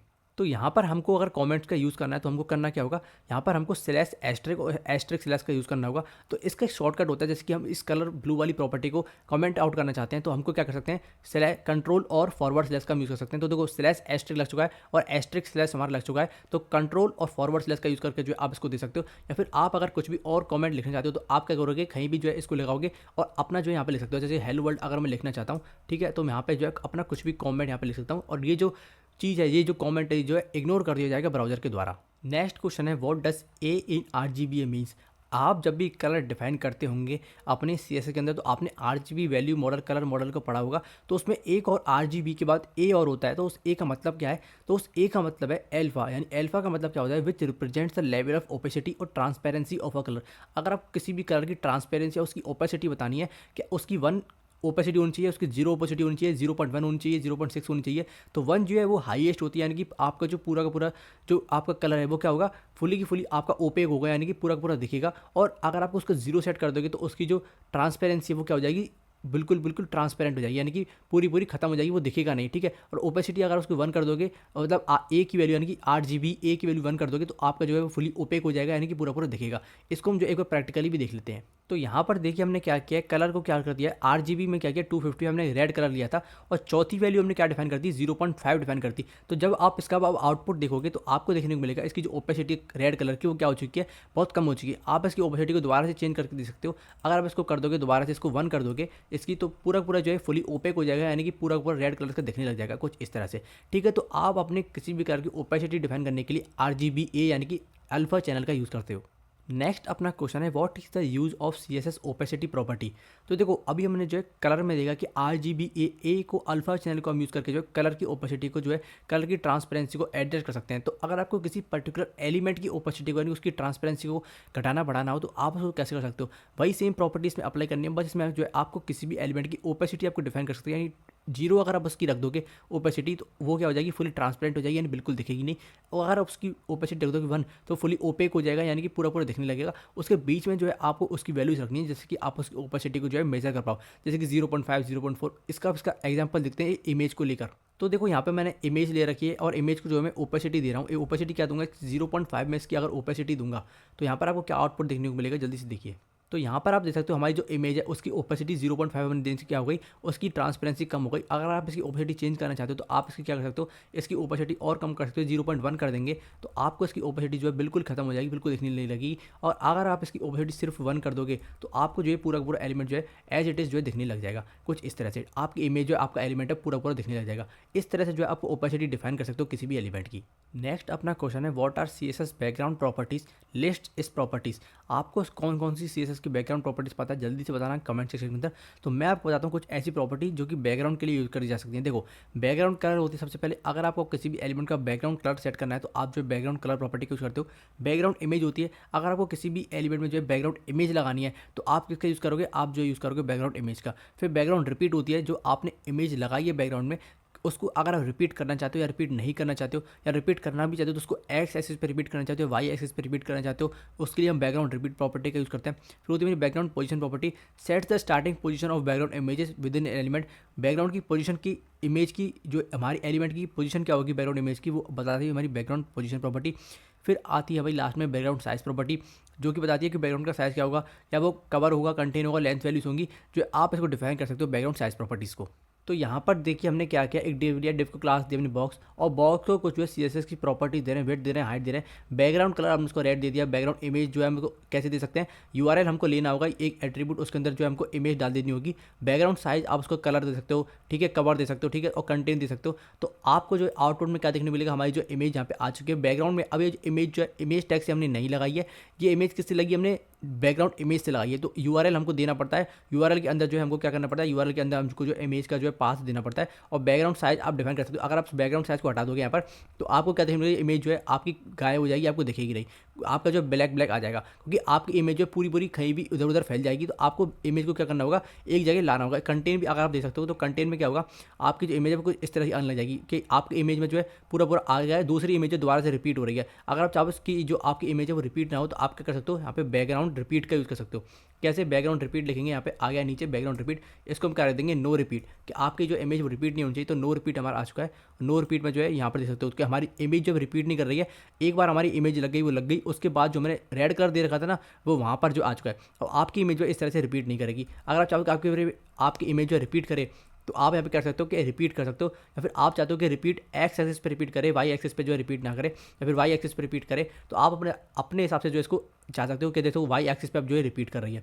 अगर आपका जो है इसका साइज़ अगर ज़्यादा होगा, जैसे इसकी अगर साइज़ हुआ है इसका 800 पिक्सल का, ठीक है, तो इमेज जो है मल्टीपल टाइम जो है रिपीट करने लग जाएगी, कुछ इस तरह से, ठीक है। तो आपने समझ लिया background size property, colour property, position property, तो ये सारी प्रॉपर्टी जो है बैकग्राउंड की होती है, आप इनको एक बार समझ लीजिए, आपके इंटरव्यू में पूछी जरूर जा सकती हैं। नेक्स्ट अपना क्वेश्चन है what are the CSS different border properties. CSS की डिफरेंट बॉर्डर प्रॉपर्टीज कौन कौन सी होती है वो हम देखते हैं। CSS offers various border properties to style the borders of elements. हम ये अपने देखा था बॉक्स मॉडल में हम जो बॉर्डर्स का यूज़ करते हैं, तो बॉर्डर की कुछ प्रॉपर्टीज होती हैं, जैसे कि बॉर्डर की विड्थ अगर आपको डिफाइन करनी है तो बॉर्डर विड्थ प्रॉपर्टी का यूज़ करेंगे।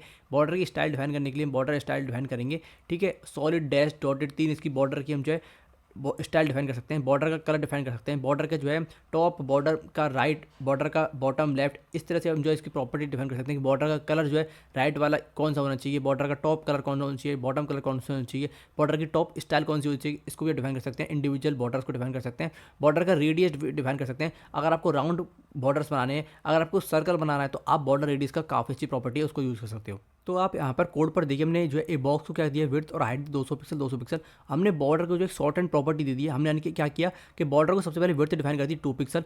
आप इसको इंडिविजुअल भी डिफाइन कर सकते हो बॉर्डर विड्थ। हमने क्या किया, एक बॉर्डर एक शॉर्ट एंड प्रॉपर्टी होती है, तो हमने सबसे पहले विड्थ डिफाइन कर दी, फिर उसकी जो स्टाइल डिफाइन कर दी, सॉलिड, डैश्ड, डॉटेड, कुछ भी आपको चाहिए, तो हमने क्या, फिर उसके बाद कलर डिफाइन कर दिया। तो 3 प्रॉपर्टी हमने एक के अंदर एक ले ली, ठीक है। अब इसका अगर आउटपुट देखोगे तो आपको इस तरह देखने मिलेगा, हमारा एक बॉक्स आ रहा है, उसको जो है बॉर्डर दे दिया है, कौन सा, ब्लैक कलर का, ठीक है। एक होता है हमारा बॉर्डर रेडियस प्रॉपर्टी, काफ़ी अच्छी प्रॉपर्टी है, ये ज़्यादातर पूछी जाती है कि अगर आपको सर्कल बनाना है किसी भी एलिमेंट को, तो आप उसको कौन सी प्रॉपर्टी का यूज़ करोगे, तो उसको हमको यूज़ करना है 50%। आपको बॉर्डर रेडियस को आप करते होगे तो आपका जो है ये सर्कल बन के कुछ इस तरह का आ जाएगा, ठीक है। आप फिर इसको जो है कुछ बैकग्राउंड कलर भी दे सकते हो, जैसे कि हमने अगर इसको बैकग्राउंड कलर रेड दे दिया, तो आपका जो है ये रेड कलर का एक जो है बॉर्डर जो आपका बॉक्स है वो बन के आ जाएगा, एक सर्कल बन के आ जाएगा, और उसको जो हमने कुछ बॉर्डर दे रखा है। तो बैकग्राउंड प्रॉपर्टीज यूज़ कर सकते हो और बॉर्डर प्रॉपर्टीज आप इसमें सिमेंटनेसली यूज़ कर सकते हो। नेक्स्ट अपना क्वेश्चन है how can we format text in CSS। हम CSS के अंदर अपने टेक्स्ट को कैसे फॉर्मेट कर सकते हैं।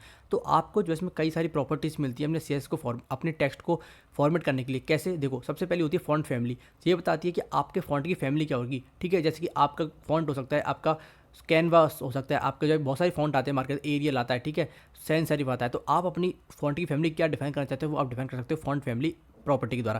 फिर आती है फॉन्ट का साइज़ क्या होगा, यानी आपका टेक्स्ट का साइज़ क्या होगा, वो आप फॉन्ट साइज़ प्रॉपर्टी के माध्यम से डिफाइन कर सकते हो। फिर आती है फॉन्ट का वेट क्या होगा, यानी कि आपका फॉन्ट का थिकनेस क्या होगी, वो कितना बोल्ड होगा, कितना नॉर्मल होगा, उसकी जो प्रॉपर्टी आप डिफाइन कर सकते हो। फिर आती है फॉन्ट की स्टाइल, क्या है कि वो इटैलिक होगा या फिर वो जो नॉर्मल दिखेगा, ओब्लिक होगा, किस तरह से फॉन्ट की स्टाइल होगी वो आप डिफाइन कर सकते हो। फिर उसका कलर सेट कर सकते हो। टेक्स्ट अलाइन प्रॉपर्टी क्या करेगी, आपका जो है कंटेनर जो होगा उसको लेफ्ट में रखना है, यानी कंटेनर को सेंटर में रखना है या राइट में रखना है आपके टेक्स्ट को वेब पेज के अंदर। टेक्स्ट की डेकोरेशन क्या होगी, यानी अंडरलाइन लगानी है उसके अंदर, या फिर उसको लाइन थ्रू यानी कि उसके अंदर स्ट्राइक थ्रू देनी है, वो भी आप टेक्स्ट डेकोरेशन के माध्यम से कर सकते हो। टेक्स्ट ट्रांसफॉर्म क्या करेगा, आपको अपने टेक्स्ट को अपर केस में रखना है, लोअर केस में, कैपिटलाइज में, ठीक है। आपका कैपिटलाइज यानी कि पहला जो अक्षर होगा किसी भी वर्ड का वो कैपिटल होगा, बाकी सब स्मॉल होंगे। लाइन हाइट क्या रखनी है किसी भी टेक्स्ट की, ठीक है। लेटर स्पेसिंग क्या होगी और वर्ड स्पेसिंग क्या होगी, वर्ड में कितना डिफरेंस होगा, लेटर में कितना डिफरेंस होगा। टेक्स्ट इंडेंट क्या कहता है, जब कोई टेक्स्ट आपका first line of text start होगा तो उसमें कितनी जो इंडेंटेशन होगी, कितना स्पेस उसमें होगा। तो इसमें से कुछ प्रॉपर्टीज़ को हम यूज़ करके एग्जांपल के तौर पर देखते हैं। तो यहाँ पर देखिए हमने क्या किया है, एक टेक्स्ट बनाया, यानी कि हेडिंग बनाई है, उसको हमने बॉक्स क्लास दे दिया। तो टेक्स्ट लाइन उसको हमने क्या किया, सेंटर कर दिया। टेक्स्ट ट्रांसफॉर्म में हमने क्या कर दिया, अपर केस कर दिया, यानी कि सारे लेटर्स को कैपिटल कर दो। फॉन्ट साइज उसका 40 पिक्सल कर दिया, फॉन्ट स्टाइल उसका इटैलिक कर दिया। तो जब आप इसका आउटपुट देखोगे तो यहाँ पर देखो हमारा जो टेक्स्ट है वो सेंटर में आ रहा है, उसका जो नेचर है वो इटैलिक हो चुका है, कलर हमारा जो है ब्लैक है, ठीक है। फॉन्ट साइज इसका इंक्रीज हो चुका है। तो काफ़ी जो है मेरे प्रॉपर्टीज़ को 4-5 प्रॉपर्टी आपने लगा के देख ली है। आप जो सारी प्रॉपर्टीज़ को भी लगा के देख सकते हो। जो टेक्स्ट को फॉर्मेट करने के लिए आपको जो कई सारी प्रॉपर्टीज़ इसमें मिल जाती हैं। तो अपना नेक्स्ट क्वेश्चन है डिफरेंस बिटवीन विजिबिलिटी हिडन और डिस्प्ले नन। ये क्वेश्चन काफ़ी ज़्यादा पूछा जाता है आपकी नॉलेज को चेक करने के लिए कि आपने सच में CSS पढ़ी है। तो देखो इन दोनों में डिफरेंस क्या होता है, विजिबिलिटी हिडन और डिस्प्ले नन एक प्रॉपर्टी होती है अलग अलग, जो कि एलिमेंट को हाइड करने के लिए हम यूज़ करते हैं। लेकिन इन दोनों में जो मेन डिफरेंस होता है वो क्या होता है, with visibility hidden the element is hidden from the view but still takes up the space in the layout. जब हम विजिबिलिटी को हिडन कर देते हैं, जो हमारा जो एलिमेंट होता है वो छुप जाता है, वो हिडन हो जाता है, लेकिन जो इसका स्पेस होता है वो वहाँ पे इंटैक्ट रहता है लेआउट के अंदर, वो स्पेस नहीं जाता है। लेकिन इसके अपोजिट डिस्प्ले नन, जब हम किसी भी एलिमेंट को प्रॉपर्टी देते हैं तो वो पूरा का पूरा एंटायरली जो है वो एलिमेंट रिमूव हो जाता है उस लेआउट से, यानी कि उसका जो स्पेस है वो भी चला जाता है। तो while both hide the element from the view, visibility hidden preserves the layout space while display none does not. Display none जो है वो स्पेस को जो है प्रिजर्व नहीं करता है, लेकिन विजिबिलिटी हिडन अगर हम प्रॉपर्टी दे रहे हैं तो वो लेआउट के स्पेस को जो प्रिजर्व करता है। अब इसका एग्जाम्पल देख लेते हैं। तो यहाँ पर देखिए हमने एक इमेज ले रखी है। अब इमेज को अगर हमको हाइड करना है तो सबसे पहले मैं विजिबिलिटी हिडन दूंगा। तो विजिबिलिटी हिडन जैसे ही मैं इसको दूंगा तो हमारे जो इमेज है वो गायब हो चुकी है। तो यहाँ पर क्या हुआ, विजिबिलिटी हिडन से जो इमेज गायब तो हो चुकी है, लेकिन जो हमारा स्पेस है वो अभी भी यहाँ पे प्रिजर्व होगा, ठीक है। अब इसके अपोजिट में क्या दे सकता हूँ मैं, यहाँ इसके अपोजिट में जो एक प्रॉपर्टी और देता हूँ, डिस्प्ले को कर सकता हूँ नन। तो जैसे इसमें डिस्प्ले को मैं नन करूँगा तो हमारी इमेज है वो भी जो है दोबारा से हाइड हो चुकी है। अगर इन दोनों को मैं हटा देता हूँ, दोनों को जो है कर दूंगा कमेंट आउट, तो हमारी जो है दोनों के हटने के बाद जो हमारी इमेज आ रही है, जब हम डिस्प्ले में इसको नन करूँगा तो हमारी इमेज जो दोबारा से गायब हो चुकी है। तो इसमें क्या होगा, डिस्प्ले नन में हमारा जो स्पेस जो ये इमेज ले रही थी ना वो भी हट चुका है, और विजिबिलिटी हिडन क्या करेगी, इसको हिडन तो कर देगी लेकिन जो स्पेस होगा वो इसमें जो है अभी भी इंटैक्ट रहेगा। तो दोनों में यही डिफरेंस होता है स्पेस का। नेक्स्ट अपना अगला क्वेश्चन है, what is z index property in C S S. Z index एक प्रॉपर्टी होती है सी एस एस के अंदर, कैसे यूज़ करते हैं, क्यों यूज़ करते हैं, जल्दी से बताता हूँ आप सभी को। तो देखो, z index property in C S S control the stacking order of position elements. जब आप अपने एलिमेंट्स को पोजीशन करते हो तो आप उसका स्टैकिंग ऑर्डर डिफाइन कर सकते हो जेड इंडेक्स के द्वारा। कैसे कि आपको कौन सा जो प्रॉपर्टी है वो जेड इंडेक्स का आप डिफाइन कर सकते हो कि आपको ऊपर चाहिए किसी एलिमेंट की, है वो उसके पीछे चाहिए। ठीक है, अगर आपके दो एलिमेंट है जो कि दोनों एक के ऊपर एक आ रहे हैं, तो आपको कौन सा एलिमेंट आपको उसके पहले चाहिए जो कि आपके फ्रंट पेज पर दिखे, और कौन सा आपका ऐसा एलिमेंट होना चाहिए जिसका जेड इंडेक्स आप कम कर दोगे ना वो आपका पीछे छुप जाएगा, जिसका जेड इंडेक्स आप एलिमेंट का बढ़ा दोगे वो जो है आपका सामने की तरफ फ्रंट की तरफ दिखने लग जाएगा। कैसे, higher Z index values are position in front of elements with lower values allowing for layering and control over the visually hierarchy of elements. ठीक है, अब इसको एक बार जो है जरूरी से जो है एक बार प्रैक्टिकल देखते हैं इसका। तो यहाँ पर देखिए हमने क्या किया, दो बॉक्स लिए हैं, दोनों को सेम प्रॉपर्टी दी है, width, height, position, absolute, top से 10 पिक्सल। बैकग्राउंड कलर हमने जो है एक को रेड दिया, एक को ब्लू दिया। तो अभी आपको देखने को मिल रहा है हमारा जो है ब्लू आ रहा है, हमारा बॉक्स ब्लू बॉक्स जो है वो ओवरलैप कर रहा है हमारे रेड बॉक्स के ऊपर। तो अगर मैं चाहता हूँ हमारा रेड बॉक्स जो है ब्लू ओवर बॉक्स कर दो, ब्लू बॉक्स को ओवरलैप कर देता, वो कैसे करेगा, आपको यूज़ करना होगा बैकग्राउंड कलर के बाद हमें यहाँ पे जेड इंडेक्स, अगर इसका जेड इंडेक्स जो है हम रेड वाले का क्या कर देंगे 2 कर देंगे।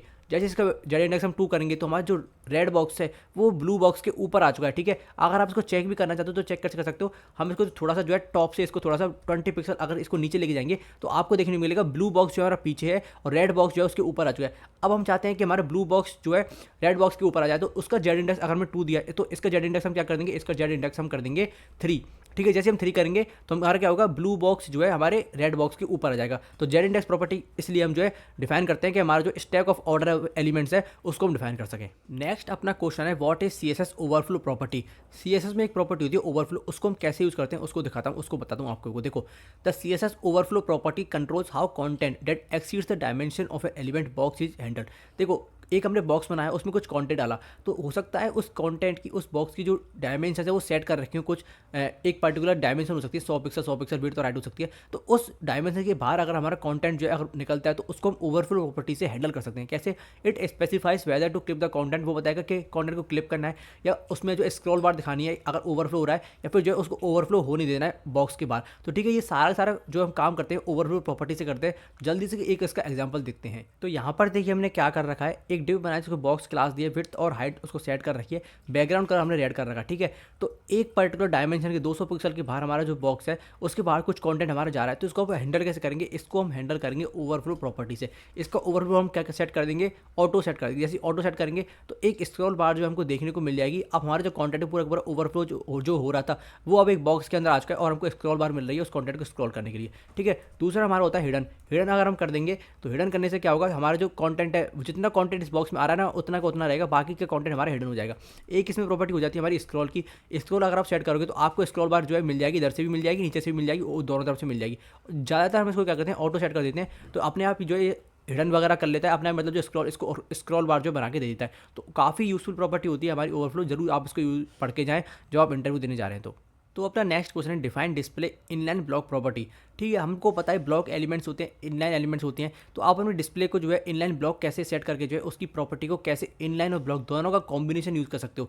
देखो, एक प्रॉपर्टी होती है डिस्प्ले इनलाइन ब्लॉक प्रॉपर्टी, ये क्या करती है, in CSS combines the characteristics of inline block elements, दोनों के एलिमेंट्स की जो प्रॉपर्टीज है उनको कंबाइन करने का काम करती है। It allows an element to behave like an inline element regarding its placement in an line of text.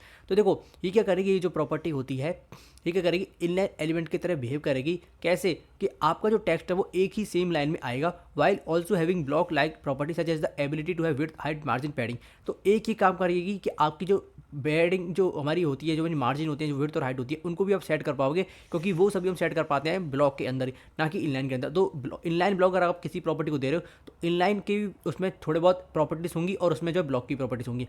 This property is commonly use to create element that flow horizontally within a line of text but can have dimensions and spacing like block element. ठीक है, तो जल्दी से इसका example भी देख लेते हैं। तो यहाँ पर देखो मैंने दो डिव ले रखे हैं जिनको दोनों को क्लास मैंने बॉक्स दे रखी है। यहाँ पर मैंने बॉक्स को डिस्प्ले इनलाइन ब्लॉक दे रखी है, विड्थ और हाइट भी दे रखी है, बैकग्राउंड कलर भी दे रखा है और मार्जिन भी दे रखा है। तो देखो विड्थ, हाइट और मार्जिन क्या है, ये ब्लॉक लेवल एलिमेंट्स को हम प्रॉपर्टी दे सकते हैं।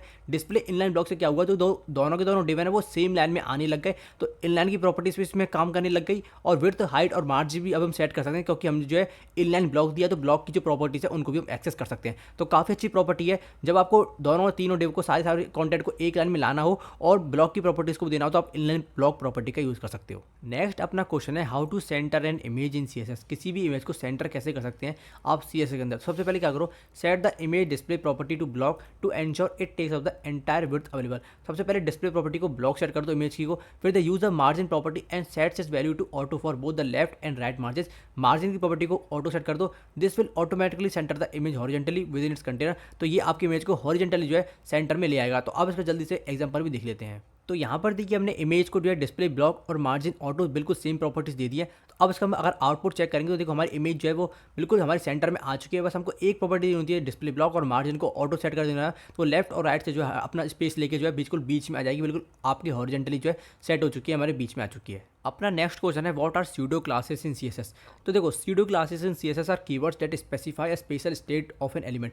किसी भी एलिमेंट की स्पेसिफाई करने के लिए स्पेशल स्टेट को हम जो स्यूडो क्लासेस एक से कीवर्ड्स होते हैं उनको यूज़ करते हैं।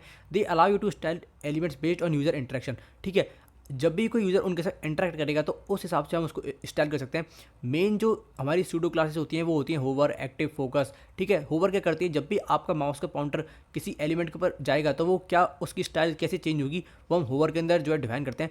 एक्टिव के अंदर डिफाइन करते हैं while it is being activated by the user. जब आपका यूज़र उस लिंक पर क्लिक वगैरह करेगा, ठीक है, तो वो उसके अंदर एक्टिव जो वो होगी तो वो कैसे रिएक्ट करेगी वो हम एक्टिव स्यूडो क्लास के अंदर डालते हैं। फोकस के अंदर डालते हैं styles and element when it has focus typically after being clicked और टैप टू। ठीक है, जब उस पर कोई क्लिक करेगा, जब उस पर कोई फोकस करेगा, तब आपकी जो लिंक है, जो मतलब आपका एलिमेंट है, वो किस तरह से रिएक्ट करेगा वो हम फोकस के द्वारा यूज़ कर सकते हैं। तो जल्दी से एग्जाम्पल देख लेते हैं इसका। तो अब यहाँ पे देखिए मैंने क्या किया, बटन लिया जिसको मैंने क्लास दे दी है बटन। ठीक है, अब मैंने यहाँ सबसे पहले बटन की कुछ प्रॉपर्टीज डिफाइन करी है, पैडिंग दी है, बैकग्राउंड कलर दिया है, उसको कलर दिया है, उसको बॉर्डर दिया है, उसको कर्सर पॉइंटर दिया है। ये हमने बटन की कुछ प्रॉपर्टीज डिफाइन करी है। अब देखो बटन के होवर पे हमने क्या किया, बैकग्राउंड कलर को रेड होना चाहिए, यानी कि बटन पे जैसे कि माउस लेके जाएगा अपना, ठीक है, और उस पर क्लिक नहीं किया है तो उसका कलर क्या होना चाहिए, रेड होना चाहिए। बटन के एक्टिव पे बैकग्राउंड कलर येलो हो जाना चाहिए और बटन के फोकस पे आउटलाइन आ जानी चाहिए 2 पिक्सल सॉलिड ब्लैक, यानी कि एक बॉर्डर आ जानी चाहिए, सिंपल बात में। ठीक है, तो देखो तीनों को देखते हैं। सबसे पहले होवर पे क्या होगा, जैसे माउस ऊपर जाएगा तो उसका बैकग्राउंड कलर रेड होने लग जाएगा।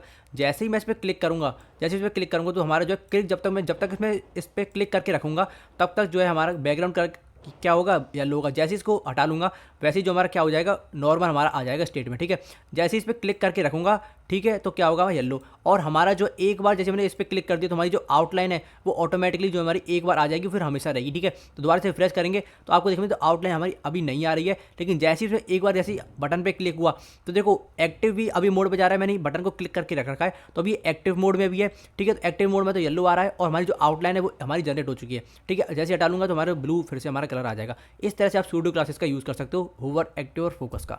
नेक्स्ट अपना क्वेश्चन है how to add gradients in CSS. To add gradients in CSS you can use a linear gradient और radial gradient functions. Here is how to use them. देखो सबसे पहले तो ग्रेडियंट्स क्या होते हैं, जब हम बहुत सारे कलर्स को एक जगह यूज़ कर लेते हैं तो उसको ग्रेडियंट कहते हैं। आपने देखा होगा किसी हमारी फोटो में जब बहुत सारे कलर्स होते हैं, यानी कि ब्लू होता है ऊपर, उसके बीच में रेड होता है, तो बहुत सारे ऐसे कलर्स होते हैं जिनको हम एक संग यूज़ करना चाहते हैं तो उसको हम ग्रेडियंट भी कह सकते हैं। उसका सिंटेक्स क्या होता है, सबसे पहले देखो बैकग्राउंड लिखेंगे, लीनियर ग्रेडियंट देंगे, सबसे पहले उसको डायरेक्शन देंगे कि आप किस डायरेक्शन में चाहते हो कलर, और फिर उसका कलर 1 2 जितने देना चाहते हो उतने कलर आप दे सकते हो। इस एग्जाम्पल के तौर पर देखिए तो हमने लीनियर ग्रेडियंट दिया, हमने उसकी डायरेक्शन सबसे पहले क्या दी थी, टू राइट, और फिर हमने जो इसमें 2 कलर दे दिए। ठीक है, इसी तरह से हम इसमें देखेंगे कि जो रेडियल ग्रेडियंट्स होते हैं, ठीक है, दोनों को दिखाने का तरीका जो अलग अलग होता है दोनों के, अभी हम जो एग्जांपल भी देखेंगे उसमें भी देखो यही होता है। शेप, साइज एंड पोजीशन सबसे पहले डिफाइन करेंगे, फिर कलर 1 कलर 2, और फिर जो है हम बैकग्राउंड में रेडियल ग्रेडियंट देंगे। सर्कल हमने जो इसमें शेप और साइज दे दिया कि सर्कल में आना चाहिए। ठीक है, और फिर हमने 2 कलर दे दिया। You can customise the direction, shape, size and position of the gradient to achieve various effects. Gradients are a versatile way to add depth and visual interact to your web design. ठीक है, तो काफ़ी आप अच्छी तरह से जो है ग्रेडियंट्स का यूज़ कर सकते हो। जल्दी से अब इसके एग्जांपल देखते हैं। तो यहाँ पर देखिए मैंने क्या किया, 2 डिव लिए हैं, दोनों को अलग अलग क्लास दिए, लीनियर ग्रेडियंट बॉक्स और रेडियल ग्रेडियंट बॉक्स। तो देखो स्टाइल डॉट CSS में आओ तो हमारा कुछ इस तरह का जो आपको आउटपुट देखने को मिल रहा होगा। तो देखो कैसे बनाए, विड्थ दिया लीनियर ग्रेडियंट बॉक्स को 200 पिक्सल, डिस्प्ले मैंने इनलाइन ब्लॉक कर दी जिससे कि जो एक ही लाइन में आ जाएंगे, हाइट दी 200 पिक्सल। अब इसमें देखो बैकग्राउंड हमने क्या दिया, लीनियर ग्रेडियंट है, सबसे पहले तो उसकी डायरेक्शन दिया टू राइट, यानी कि राइट से आना चाहिए।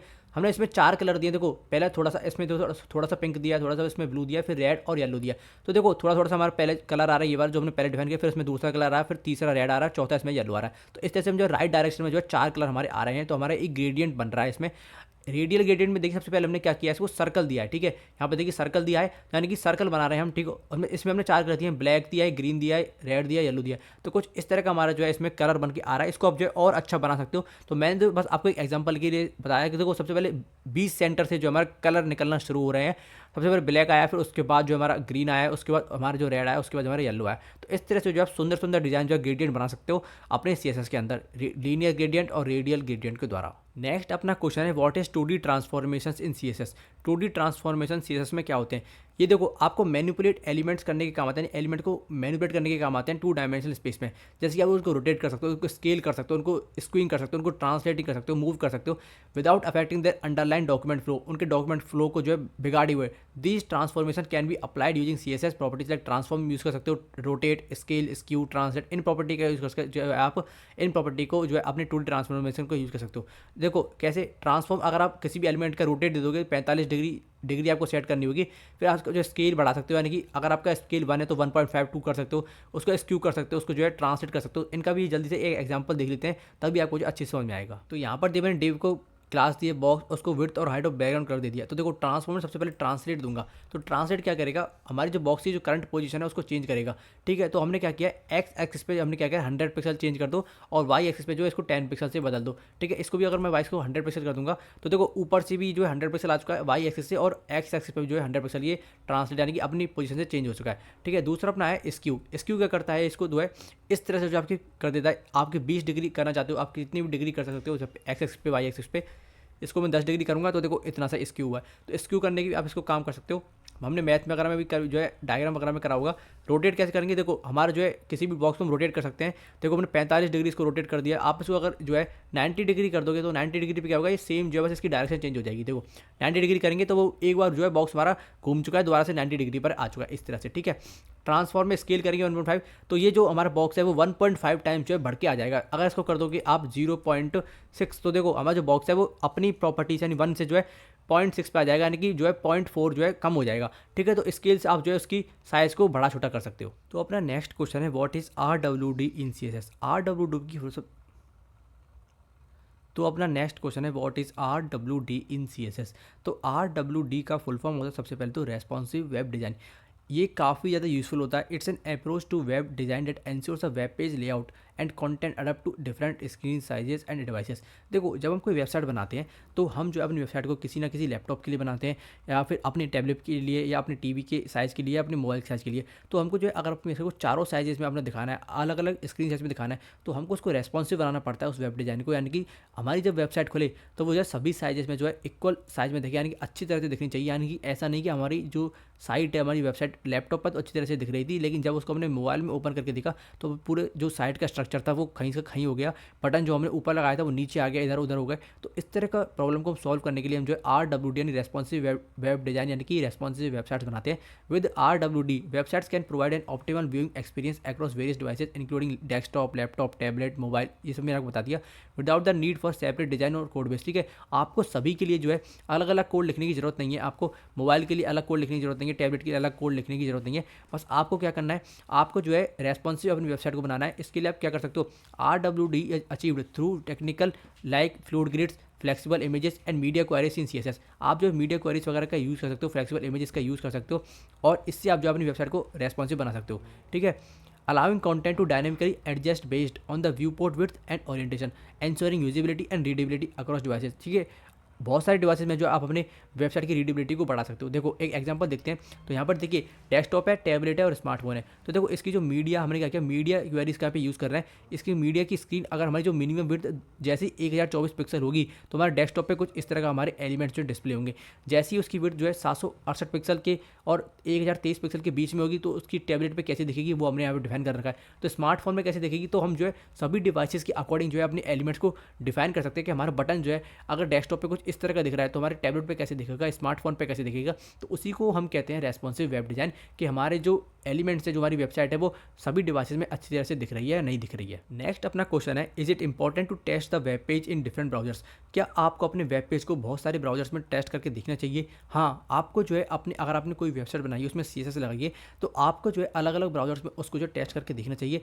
It is essential to test web pages in different browsers to ensure compatibility and consistent functionality across various platforms.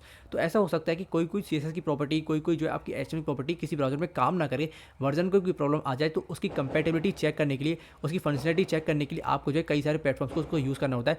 Different browsers में interrupt HTML, CSS and JavaScript code differently. ठीक है, तो कई सारे ब्राउजर जो है जावास्क्रिप्ट के कोड को कुछ अलग तरीके से दिखा सकते हैं, CSS के कोड को कुछ और तरीके से दिखा सकते हैं। तो आपको जो है एक ज़रूरत पड़ती है कि आपको जो है सभी ब्राउजर्स में इसको टेस्ट करें। जैसे कि आपको क्रोम में कुछ आपको टेस्टिंग अलग से करनी है, फायरफॉक्स में आप उसको चला के जरूर देखें, सफारी में, एज में, इंटरनेट एक्सप्लोरर में। तो सभी में आप अगर एक बार अपनी वेबसाइट को चला के देख लोगे, तो आपको पता चल जाएगा कि सभी में जो हमारी अच्छी तरह से वेबसाइट जो है फुली फंक्शनल काम कर रही है। ठीक है, तो एक डेवलपर की जिम्मेदारी होती है कि वो अपनी वेबसाइट का जो है सीमलेस यूजर एक्सपीरियंस प्रोवाइड करे अपने सभी विजिटर्स को, चाहे उसकी ब्राउजर की चॉइस कुछ भी हो, चाहे वो क्रोम यूज़ कर रहा हो, चाहे फायरफॉक्स यूज़ कर रहा हो, उसको जो है आपका जो वेबसाइट है वो अच्छी तरह से तो दिखनी अपना चाहिए। नेक्स्ट क्वेश्चन है, what is the difference between flexbox and grid. Flexbox और ग्रिड काफ़ी इंपॉर्टेंट टॉपिक्स है हमारे CSS के। तो इन दोनों में क्या डिफरेंस होता है, इसका जो मेन डिफरेंस है उसको जानने की कोशिश करते हैं। तो देखो, flexbox and CSS grid are both layout model CSS, but they serve different purposes and different behaviours. दोनों के दोनों जो काम आते हैं, फ्लैक्सबॉक्स और हमारे CSS का ग्रिड, वो दोनों लेआउट बनाने के लिए काम आते हैं, मॉडल्स बनाने के लिए काम आते हैं CSS के अंदर। दोनों का जो पर्पज है वो डिफरेंट है। कहीं पर हमको फ्लैक्सबॉक्स का यूज़ करना होता है, कहीं पर हमको CSS का यूज़ करना होता है। तो सबसे पहले समझते हैं फ्लैक्सबॉक्स कैसे काम करता है। Primary design for one dimensional layouts either in a row और अ कॉलम। जो फ्लैक्स बॉक्स है वो एक वन डायमेंशनल लेआउट होता है, यानी कि आप उसमें जो है एक तो या तो आप रो में बना सकते हैं उसको, या फिर कॉलम के माध्यम से बना सकते हैं। ठीक है, ideal for aligning items with in a container along a single axis either horizontally और वर्टिकली। आप एक सिंगल एक्सिस पे, यानी कि आप एक्स एक्सिस पे या वाई एक्सिस पे जो है अपने कंटेनर्स को अलाइन कर सकते हैं, या हॉरिजेंटली या vertically. Works well for creating flexible and responsive layouts where items can grow और shrink to fit the available space. आप जो है इससे रेस्पॉन्सिव लेआउट्स बना सकते हैं, फ्लेक्सिबल लेआउट्स बना सकते हैं, जहाँ पर आपके जो एलिमेंट्स हैं वो जो है ग्रो कर सकते हैं या श्रिंक कर सकते हैं। Suited for UI components like navigation menu, side bars and flexible card layouts. कैसे नेविगेशन मेन्यू अगर आपको बनाना हो, साइड बार बनानी हो, फ्लेक्सिबल कार्ड लेआउट्स अगर आपको क्रिएट करनी हो, तो आप जो फ्लैक्स बॉक्स का यूज़ कर सकते हो। नेक्स्ट है अपना CSS grid, designed for two dimensional layouts allowing to define both rows and columns. अगर आपको एक ही समय पे रोज को भी डिफाइन करना है और कॉलम्स को भी डिफाइन करना है, तो आप जो एक टू डायमेंशनल लेआउट बना सकते हैं ग्रिड के माध्यम से। Provides more control over the placement and alignment of items in both axes. आप एक्स और वाई एक्स पे दोनों पे जो है काम कर सकते हैं, दोनों पे अपने एलिमेंट्स को प्लेस कर सकते हैं और उनको अलाइन कर सकते हैं। Support complex grid structures with overlapping contact and precise control over grid tracks. आपका जो है कंट्रोल रहेगा ग्रिड के ट्रैक्स पर, और सपोर्ट करेगा कॉम्प्लेक्स ग्रिड स्ट्रक्चर। आप जो एक कॉम्प्लेक्स स्ट्रक्चर बना सकते हो, यानी कि टू डायमेंशन बना रहे हो तो रो में भी बना पाओगे, कॉम्प्लेक्स में बना पाओगे, ओवरलैपिंग भी कर पाओगे अपने कंटेंट के ऊपर। ठीक है, useful for creating grid based layouts with multiple rows and columns such as magazine style layouts, image galleries and form layouts. अगर आपको फॉर्म का लेआउट बनाना है, इमेज गैलरीज बनानी है, या मैगजीन की स्टाइल के लेआउट बनाना है, तो आप जो है किसका यूज़ करेंगे, CSS ग्रिड का। In summary flex box is suited for one dimension layout and aligning items along single axis. जब आपको एक ही एक्सेस पे जो है वन डायमेंशन लेआउट बनानी हो तो आप फ्लैक्स बॉक्स यूज़ करें। जब आपको टू डायमेंशन लेआउट बनाना हो तो आप CSS ग्रिड का यूज़ करें, जिसमें आपको रोज और कॉलम्स आप दोनों का यूज़ कर सकते हैं, उन पर कंट्रोल ला सकते हैं। In practice they are often use together to create complex and response layouts effectively. आप इन दोनों का यूज़ करके अच्छी खासी एक वेबसाइट डिजाइन कर सकते हो, एक कॉम्प्लेक्स लेआउट्स, कॉम्प्लेक्स जो है स्ट्रक्चर बना सकते हो। यहाँ पर देखिए इसका एक आप एग्जांपल देख लीजिए।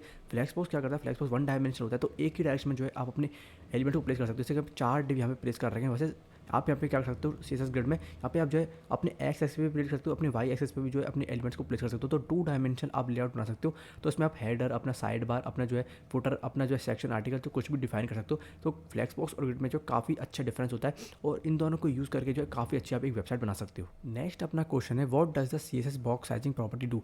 CSS में जो एक बॉक्स साइजिंग प्रॉपर्टी होती है काफ़ी इंपॉर्टेंट होती है, वो कैसे काम करते हैं और क्यों यूज़ करते हैं उसको देखते हैं। The box sizing CSS property defines how the user should calculate the total width and height of an element. Paddings and borders are to be included or not. जब भी हम कोई एक बॉक्स बनाते हैं, यानी कि कोई डिव बनाते हैं, तो उसके चारों ओर हमारा बॉक्स मॉडल बन जाता है। उसमें मार्जिन, पैडिंग, बॉर्डर और कंटेंट होता है। तो बॉक्स साइजिंग क्या करते हैं कि उसकी जो विड्थ और हाइट किसी भी एलिमेंट में क्या वो उसमें इंक्लूड होनी चाहिए या फिर नहीं होनी चाहिए, पैडिंग और बॉर्डर उसमें इंक्लूड होनी चाहिए या नहीं होनी चाहिए, वो जो है हम बॉक्स साइजिंग प्रॉपर्टीज बताते हैं। देखो इसमें दो प्रॉपर्टी आपको देखने को मिलती है। पहली होती है कॉन्टेंट बॉक्स और दूसरी होती है हमारी बॉर्डर बॉक्स। कॉन्टेंट बॉक्स को पढ़ते हैं। This is the default value of the box sizing property. ये बॉक्स साइजिंग प्रॉपर्टी की डिफॉल्ट वैल्यू होती है। In this mode the width and height properties include only the content. इसमें क्या होता है, विड्थ और हाइट प्रॉपर्टीज में जो है कंटेंट में जो है इंक्लूड होती है, यानी कि कंटेंट होता है उसमें जो है विड्थ और हाइट की प्रॉपर्टीज इंक्लूड होती है। Border and padding are not included. Border और पैडिंग इसमें इंक्लूड नहीं होती हैं। If we set an element width to 200 pixel, अगर हम किसी एलिमेंट की विड्थ को 200 पिक्सल सेट कर रहे हैं, then the element content box will be 200 pixel wide. तो एलिमेंट का कंटेंट क्या होगा, 200 पिक्सल वाइड हो जाएगा, ठीक है। And the width of any border और padding will be added to the final rendered width, ठीक है। और क्या होगा, जो भी हम बॉर्डर और पैडिंग लगाएंगे ना वो अलग से ऐड होगी, ठीक है, उसमें ऐड नहीं होगी। यानी 200 पिक्सल की तो अपने एलिमेंट की विड्थ सेट कर दी, और अगर हम 10 पिक्सल का अगर हमने पैडिंग दिया, ठीक है, तो वो 10 पिक्सल जो है चारों तरफ से लग जाएगा, तो उसमें जो है और हमारी विड्थ जो और जाएगी, ठीक है। बॉर्डर बॉक्स में क्या होता है, in this mode the width and height properties included content में ही इंक्लूड हो जाती हैं। अभी इसका एक एग्जांपल भी देंगे, लेकिन थोड़ी सी आप पढ़ लीजिए। Padding and borders, if we set an element width to 200 pixel, that 200 pixel will include any border और पैडिंग वी डेडेड। तो अगर हम किसी एलिमेंट की विड्थ को 200 पिक्सल सेट कर रहे हैं बॉक्स साइजिंग बॉर्डर बॉक्स करके, तो हम अलग से अगर कोई बॉर्डर और पैडिंग उसमें ऐड करेंगे तो वो जो है सारी 200 पिक्सल के अंदर रहेगी, 200 पिक्सल से बाहर नहीं जाएगी। कंटेंट बॉक्स में क्या होता है, कंटेंट बॉक्स में 200 पिक्सल तो हमारी विड्थ हो गई, उसके बाहर अगर हम बॉर्डर वगैरह ऐड करें 10 पिक्सल का, तो वो 210 या 220 पिक्सल जो है हमारी हो जाती है total width. And the content box will shrink to absorb that extra width, ठीक है। अगर कोई एक्स्ट्रा विड्थ हम दे देते तो वो श्रिंक हो जाएगा। This typically makes it easier to size elements. ये काफ़ी ज़्यादा यूज में आता है आपको, ठीक है। तो काफ़ी ज़्यादा जो है लोग इसको यूनिवर्सल सेलेक्टर में डिफाइन कर देते हैं, बॉक्स साइजिंग बॉर्डर बॉक्स। तो जिससे कि जब हम कोई अपनी वेबसाइट बनाएं तो वो सारे कंटेंट है वो उसी विड्थ के अंदर है जिसको हम डिफाइन करते हैं। तो अब इसका एक एग्जाम्पल देखते हैं जल्दी से। तो अभी आप यहाँ पे देखिए, हमने एक बॉक्स लिया है जिसको विड्थ और हाइट अपने 200 पिक्सल दिया, बैकग्राउंड कलर रेड दिया और पैडिंग दी 10 पिक्सल। तो जब हम इस एलिमेंट को इंस्पेक्ट करके देखें तो देखो हमारा जो बॉक्स है वो कैसे आ रहा है। तो 200 पिक्सल का जो हमारी विड्थ और हाइट आ रही है, और 10 पिक्सल की चारों इसकी पैडिंग आ रही है।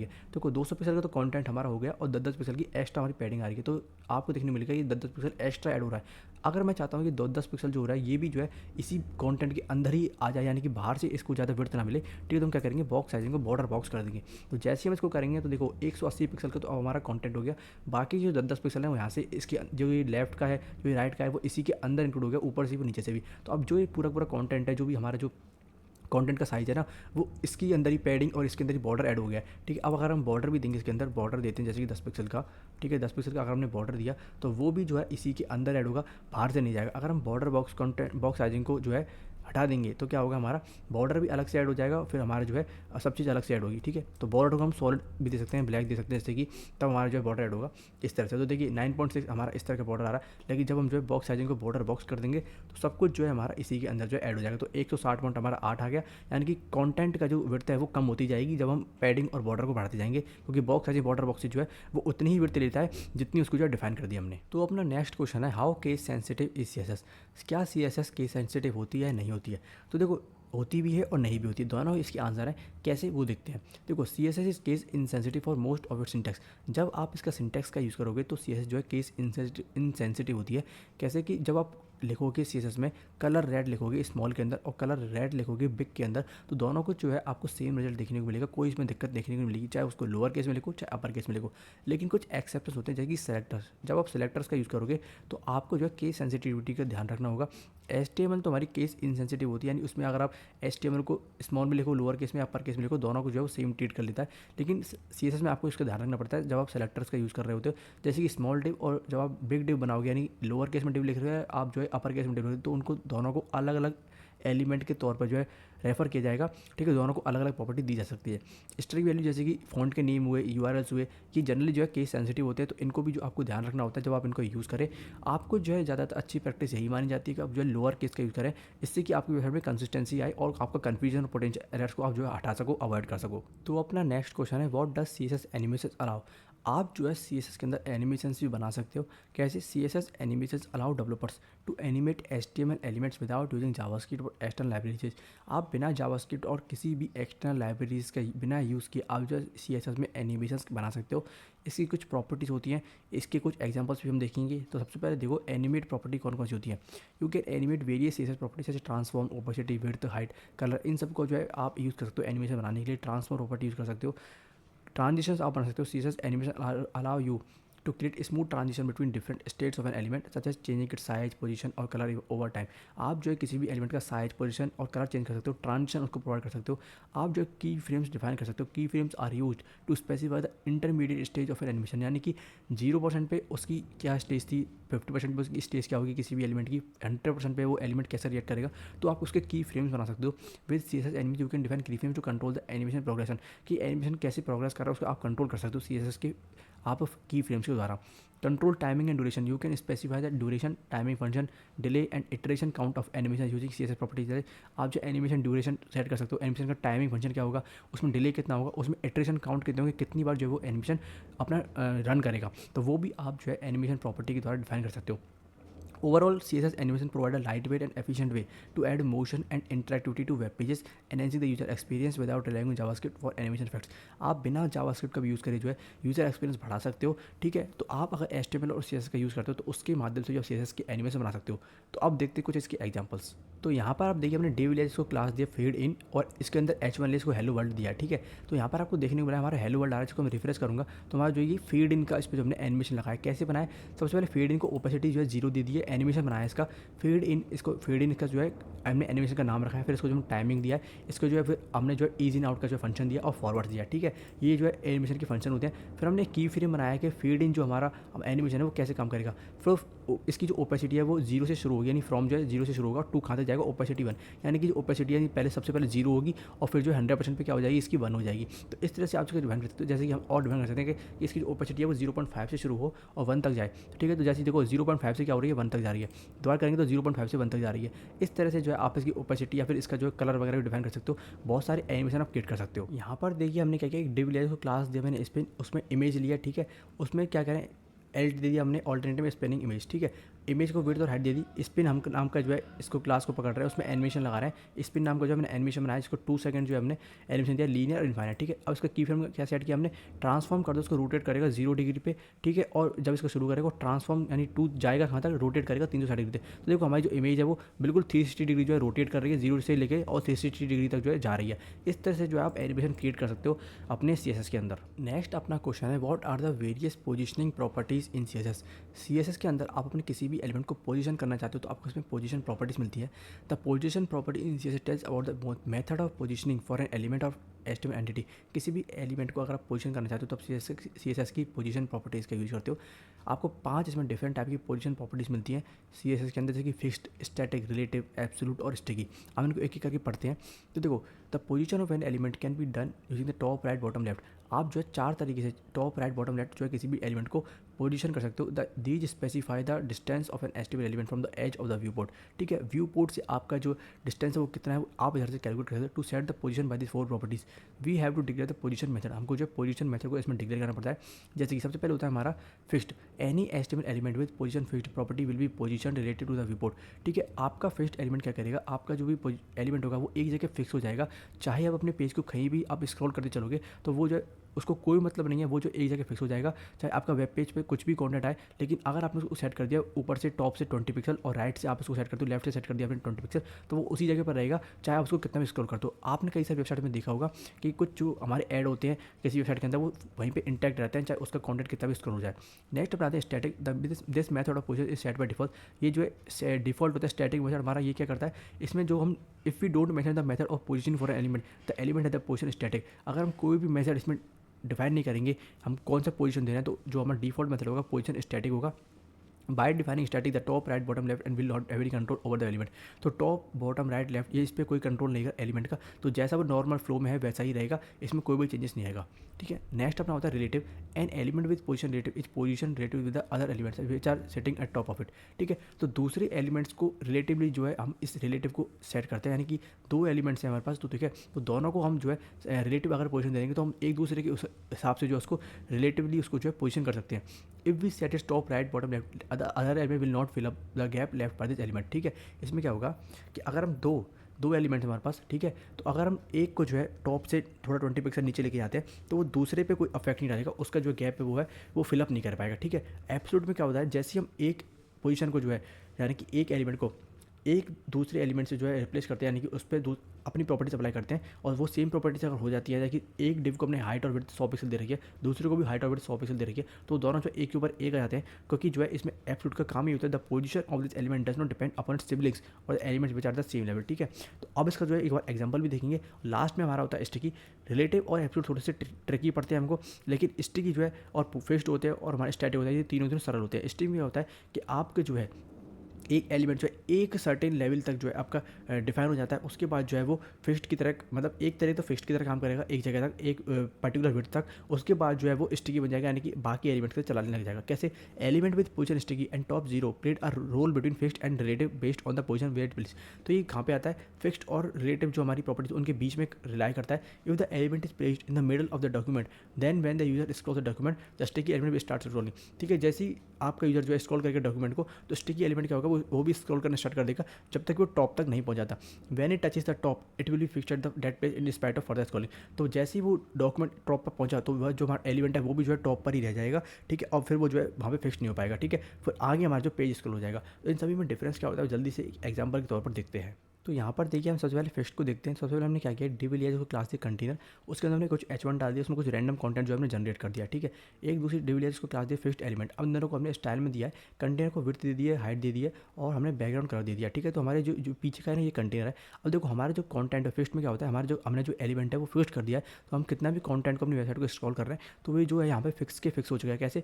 पोजीशन हमने इसको फिक्स दी, टॉप से 20 पिक्सल और लेफ्ट से 20 पिक्सल हमने इसको डिफाइन कर दिया, ऊपर से 20 पिक्सल और लेफ्ट से 20 पिक्सल यहाँ पे फिक्स हो जाओ। बैकग्राउंड कलर दे दिया, कलर दे दिया, पैडिंग दे दिया, बस इतना सा हमने दिया, तो हमारा जो एलिमेंट है वहीं के फिक्स हो जाए। हमारा जो इतना भी कंटेंट है वो स्क्रॉल होता रहेगा, लेकिन हमारा जो एलिमेंट है वो वहीं की वहीं रहेगा। तो ये होता है हमारा पोजीशन फिक्स्ड। तो यहाँ पर इस एग्जांपल में देखिए हमने डिविलियर्स को क्लास दी कंटेनर, एक डिविलियर्स इसको क्लास दी हमने स्टिकी, आई एम स्टिकी उसमें लिख दिया। ठीक है, और एक डिविलियर्स में जो हमने क्लास दी हाइट जिसको हमने दी 1000 पिक्सल और इसमें कुछ कंटेंट डाल दिया। तो देखो हमारा जो ये डिव है ना इसमें 1000 पिक्सल का 1000 वर्ड का कुछ भी कंटेंट हमने डाल दिया। ठीक है, अब देखो स्टिकी कैसे काम कर रहा है। कंटेनर को जब सबसे पहले हमने विड्थ और हाइट दी, देखो ये हमारा कंटेनर है जिसको हमने विड्थ दी, हाइट दी और बॉर्डर दी 200 पिक्सल का सॉलिड है। ठीक है, तो अब हमने क्या किया, स्टिकी को क्या किया, पोजीशन स्टिकी कर दिया, टॉप से 200 पिक्सल, टॉप से 200 पिक्सल नीचे लिया है, लेफ्ट से 100 पिक्सल लिया है। ठीक है, और बैकग्राउंड कलर और पैडिंग दे दिया। तो देखो जैसे ही हमारे जो स्टिकर है देखो स्क्रॉल करने की कोशिश करेंगे, तो जैसे ही जो इस बॉर्डर के यहाँ पे टच करेगा, यहाँ पे टच करेगा, तो ये क्या होगा, जैसे कि ऊपर चला जाएगा। ठीक है, तो ये जो स्टिक है वो इसी जो कंटेनर के अंदर ही काम करेगा, इसके अंदर काम नहीं करेगा। देखो ये जो डिव है ये क्या है, ये इस कंटेनर के अंदर ना, इसलिए जो यहाँ पे काम कर रहा है, ये मेन डिव के अंदर है, इसलिए जो है इसके अंदर ये काम करेगा। तो एक पर्टिकुलर जो है हमारे इस पर आने के बाद जो है यहाँ पर ये मतलब पहले तो ये फिक्स की तरह काम करेगा, फिर जो है रिलेटिव बन जाएगा, यानी कि जैसे ही कंटेनर को टच करेगा वैसे ही जो है ये ऊपर स्क्रॉल करने लग जाएगा। तो कुछ इस तरह से जो डिफरेंस होता है वो क्या होता है, फिक्स्ड और स्टिक में डिफरेंस होता है ये वाला। तो थैंक यू दोस्तों, इस वीडियो को लास्ट तक अगर आपने देखा है तो आपका बहुत ज़्यादा हेल्प होने वाला है इंटरव्यू के अंदर। हमने 30 क्वेश्चंस कवर कर लिए, एचटीएमएल के 30 क्वेश्चंस कवर कर लिए अपने सीएसएस के। ये क्वेश्चंस आपके काफ़ी ज़्यादा यूज़फुल हो सकते हैं अगर आप इंटरव्यू देने जा रहे हो सीएसएस का। तो देखो जब भी हम कोई इंटरव्यू देने जाएँ तो हमारा मेन मोटिव होना चाहिए सबसे पहले तो कि हम जो पूरी तरह से उसकी तैयारी के साथ जाएँ, तभी हमको जो सबसे बेस्ट बेनिफिट हमको मिल सकता है। आपको अगर ये वीडियो पसंद आई तो प्लीज़ इस वीडियो को लाइक कर देना, चैनल को सब्सक्राइब कर देना, और जितने ज़्यादा लोगों तक हो सकता है इस वीडियो को शेयर करने की कोशिश करना, क्योंकि जितने ज़्यादा लोगों तक शेयर करोगे उनको भी ज़्यादा बेनिफिट होगा। और इन क्वेश्चंस को आप जो है बार बार रिवाइज करें, इन क्वेश्चंस के जो है आपको नोट्स आपको मिल जाएंगे। ठीक है, कोई दिक्कत की बात नहीं है। अगर आप लिखोगे कमेंट सेक्शन में नोट्स तो आपको नोट्स प्रोवाइड कर दिए जाएंगे, लेकिन आपको लिखना होगा तभी आपको नोट्स मिलेंगे। तो वीडियो को अंत तक देखने के लिए और इस चैनल पर जुड़े रहने के लिए आपका बहुत बहुत धन्यवाद। और एक लास्ट में मैं आपको अनाउंसमेंट करना चाहता हूँ कि हमारे चैनल पर अगर आपको HTML और CSS सीखनी है तो आपको जो फ्री में सिखाई जा रही है, कोई उसका चार्ज नहीं लिया जा रहा। हमने 30 डे में जो है मास्टर करके HTML और CSS को आपकी लाइव क्लासेस ली है, तो जल्दी से जाके चैनल पर जरूर जाके चेकआउट कर लेना, उसको आपको मिल जाएगी HTML के CSS की वीडियोस।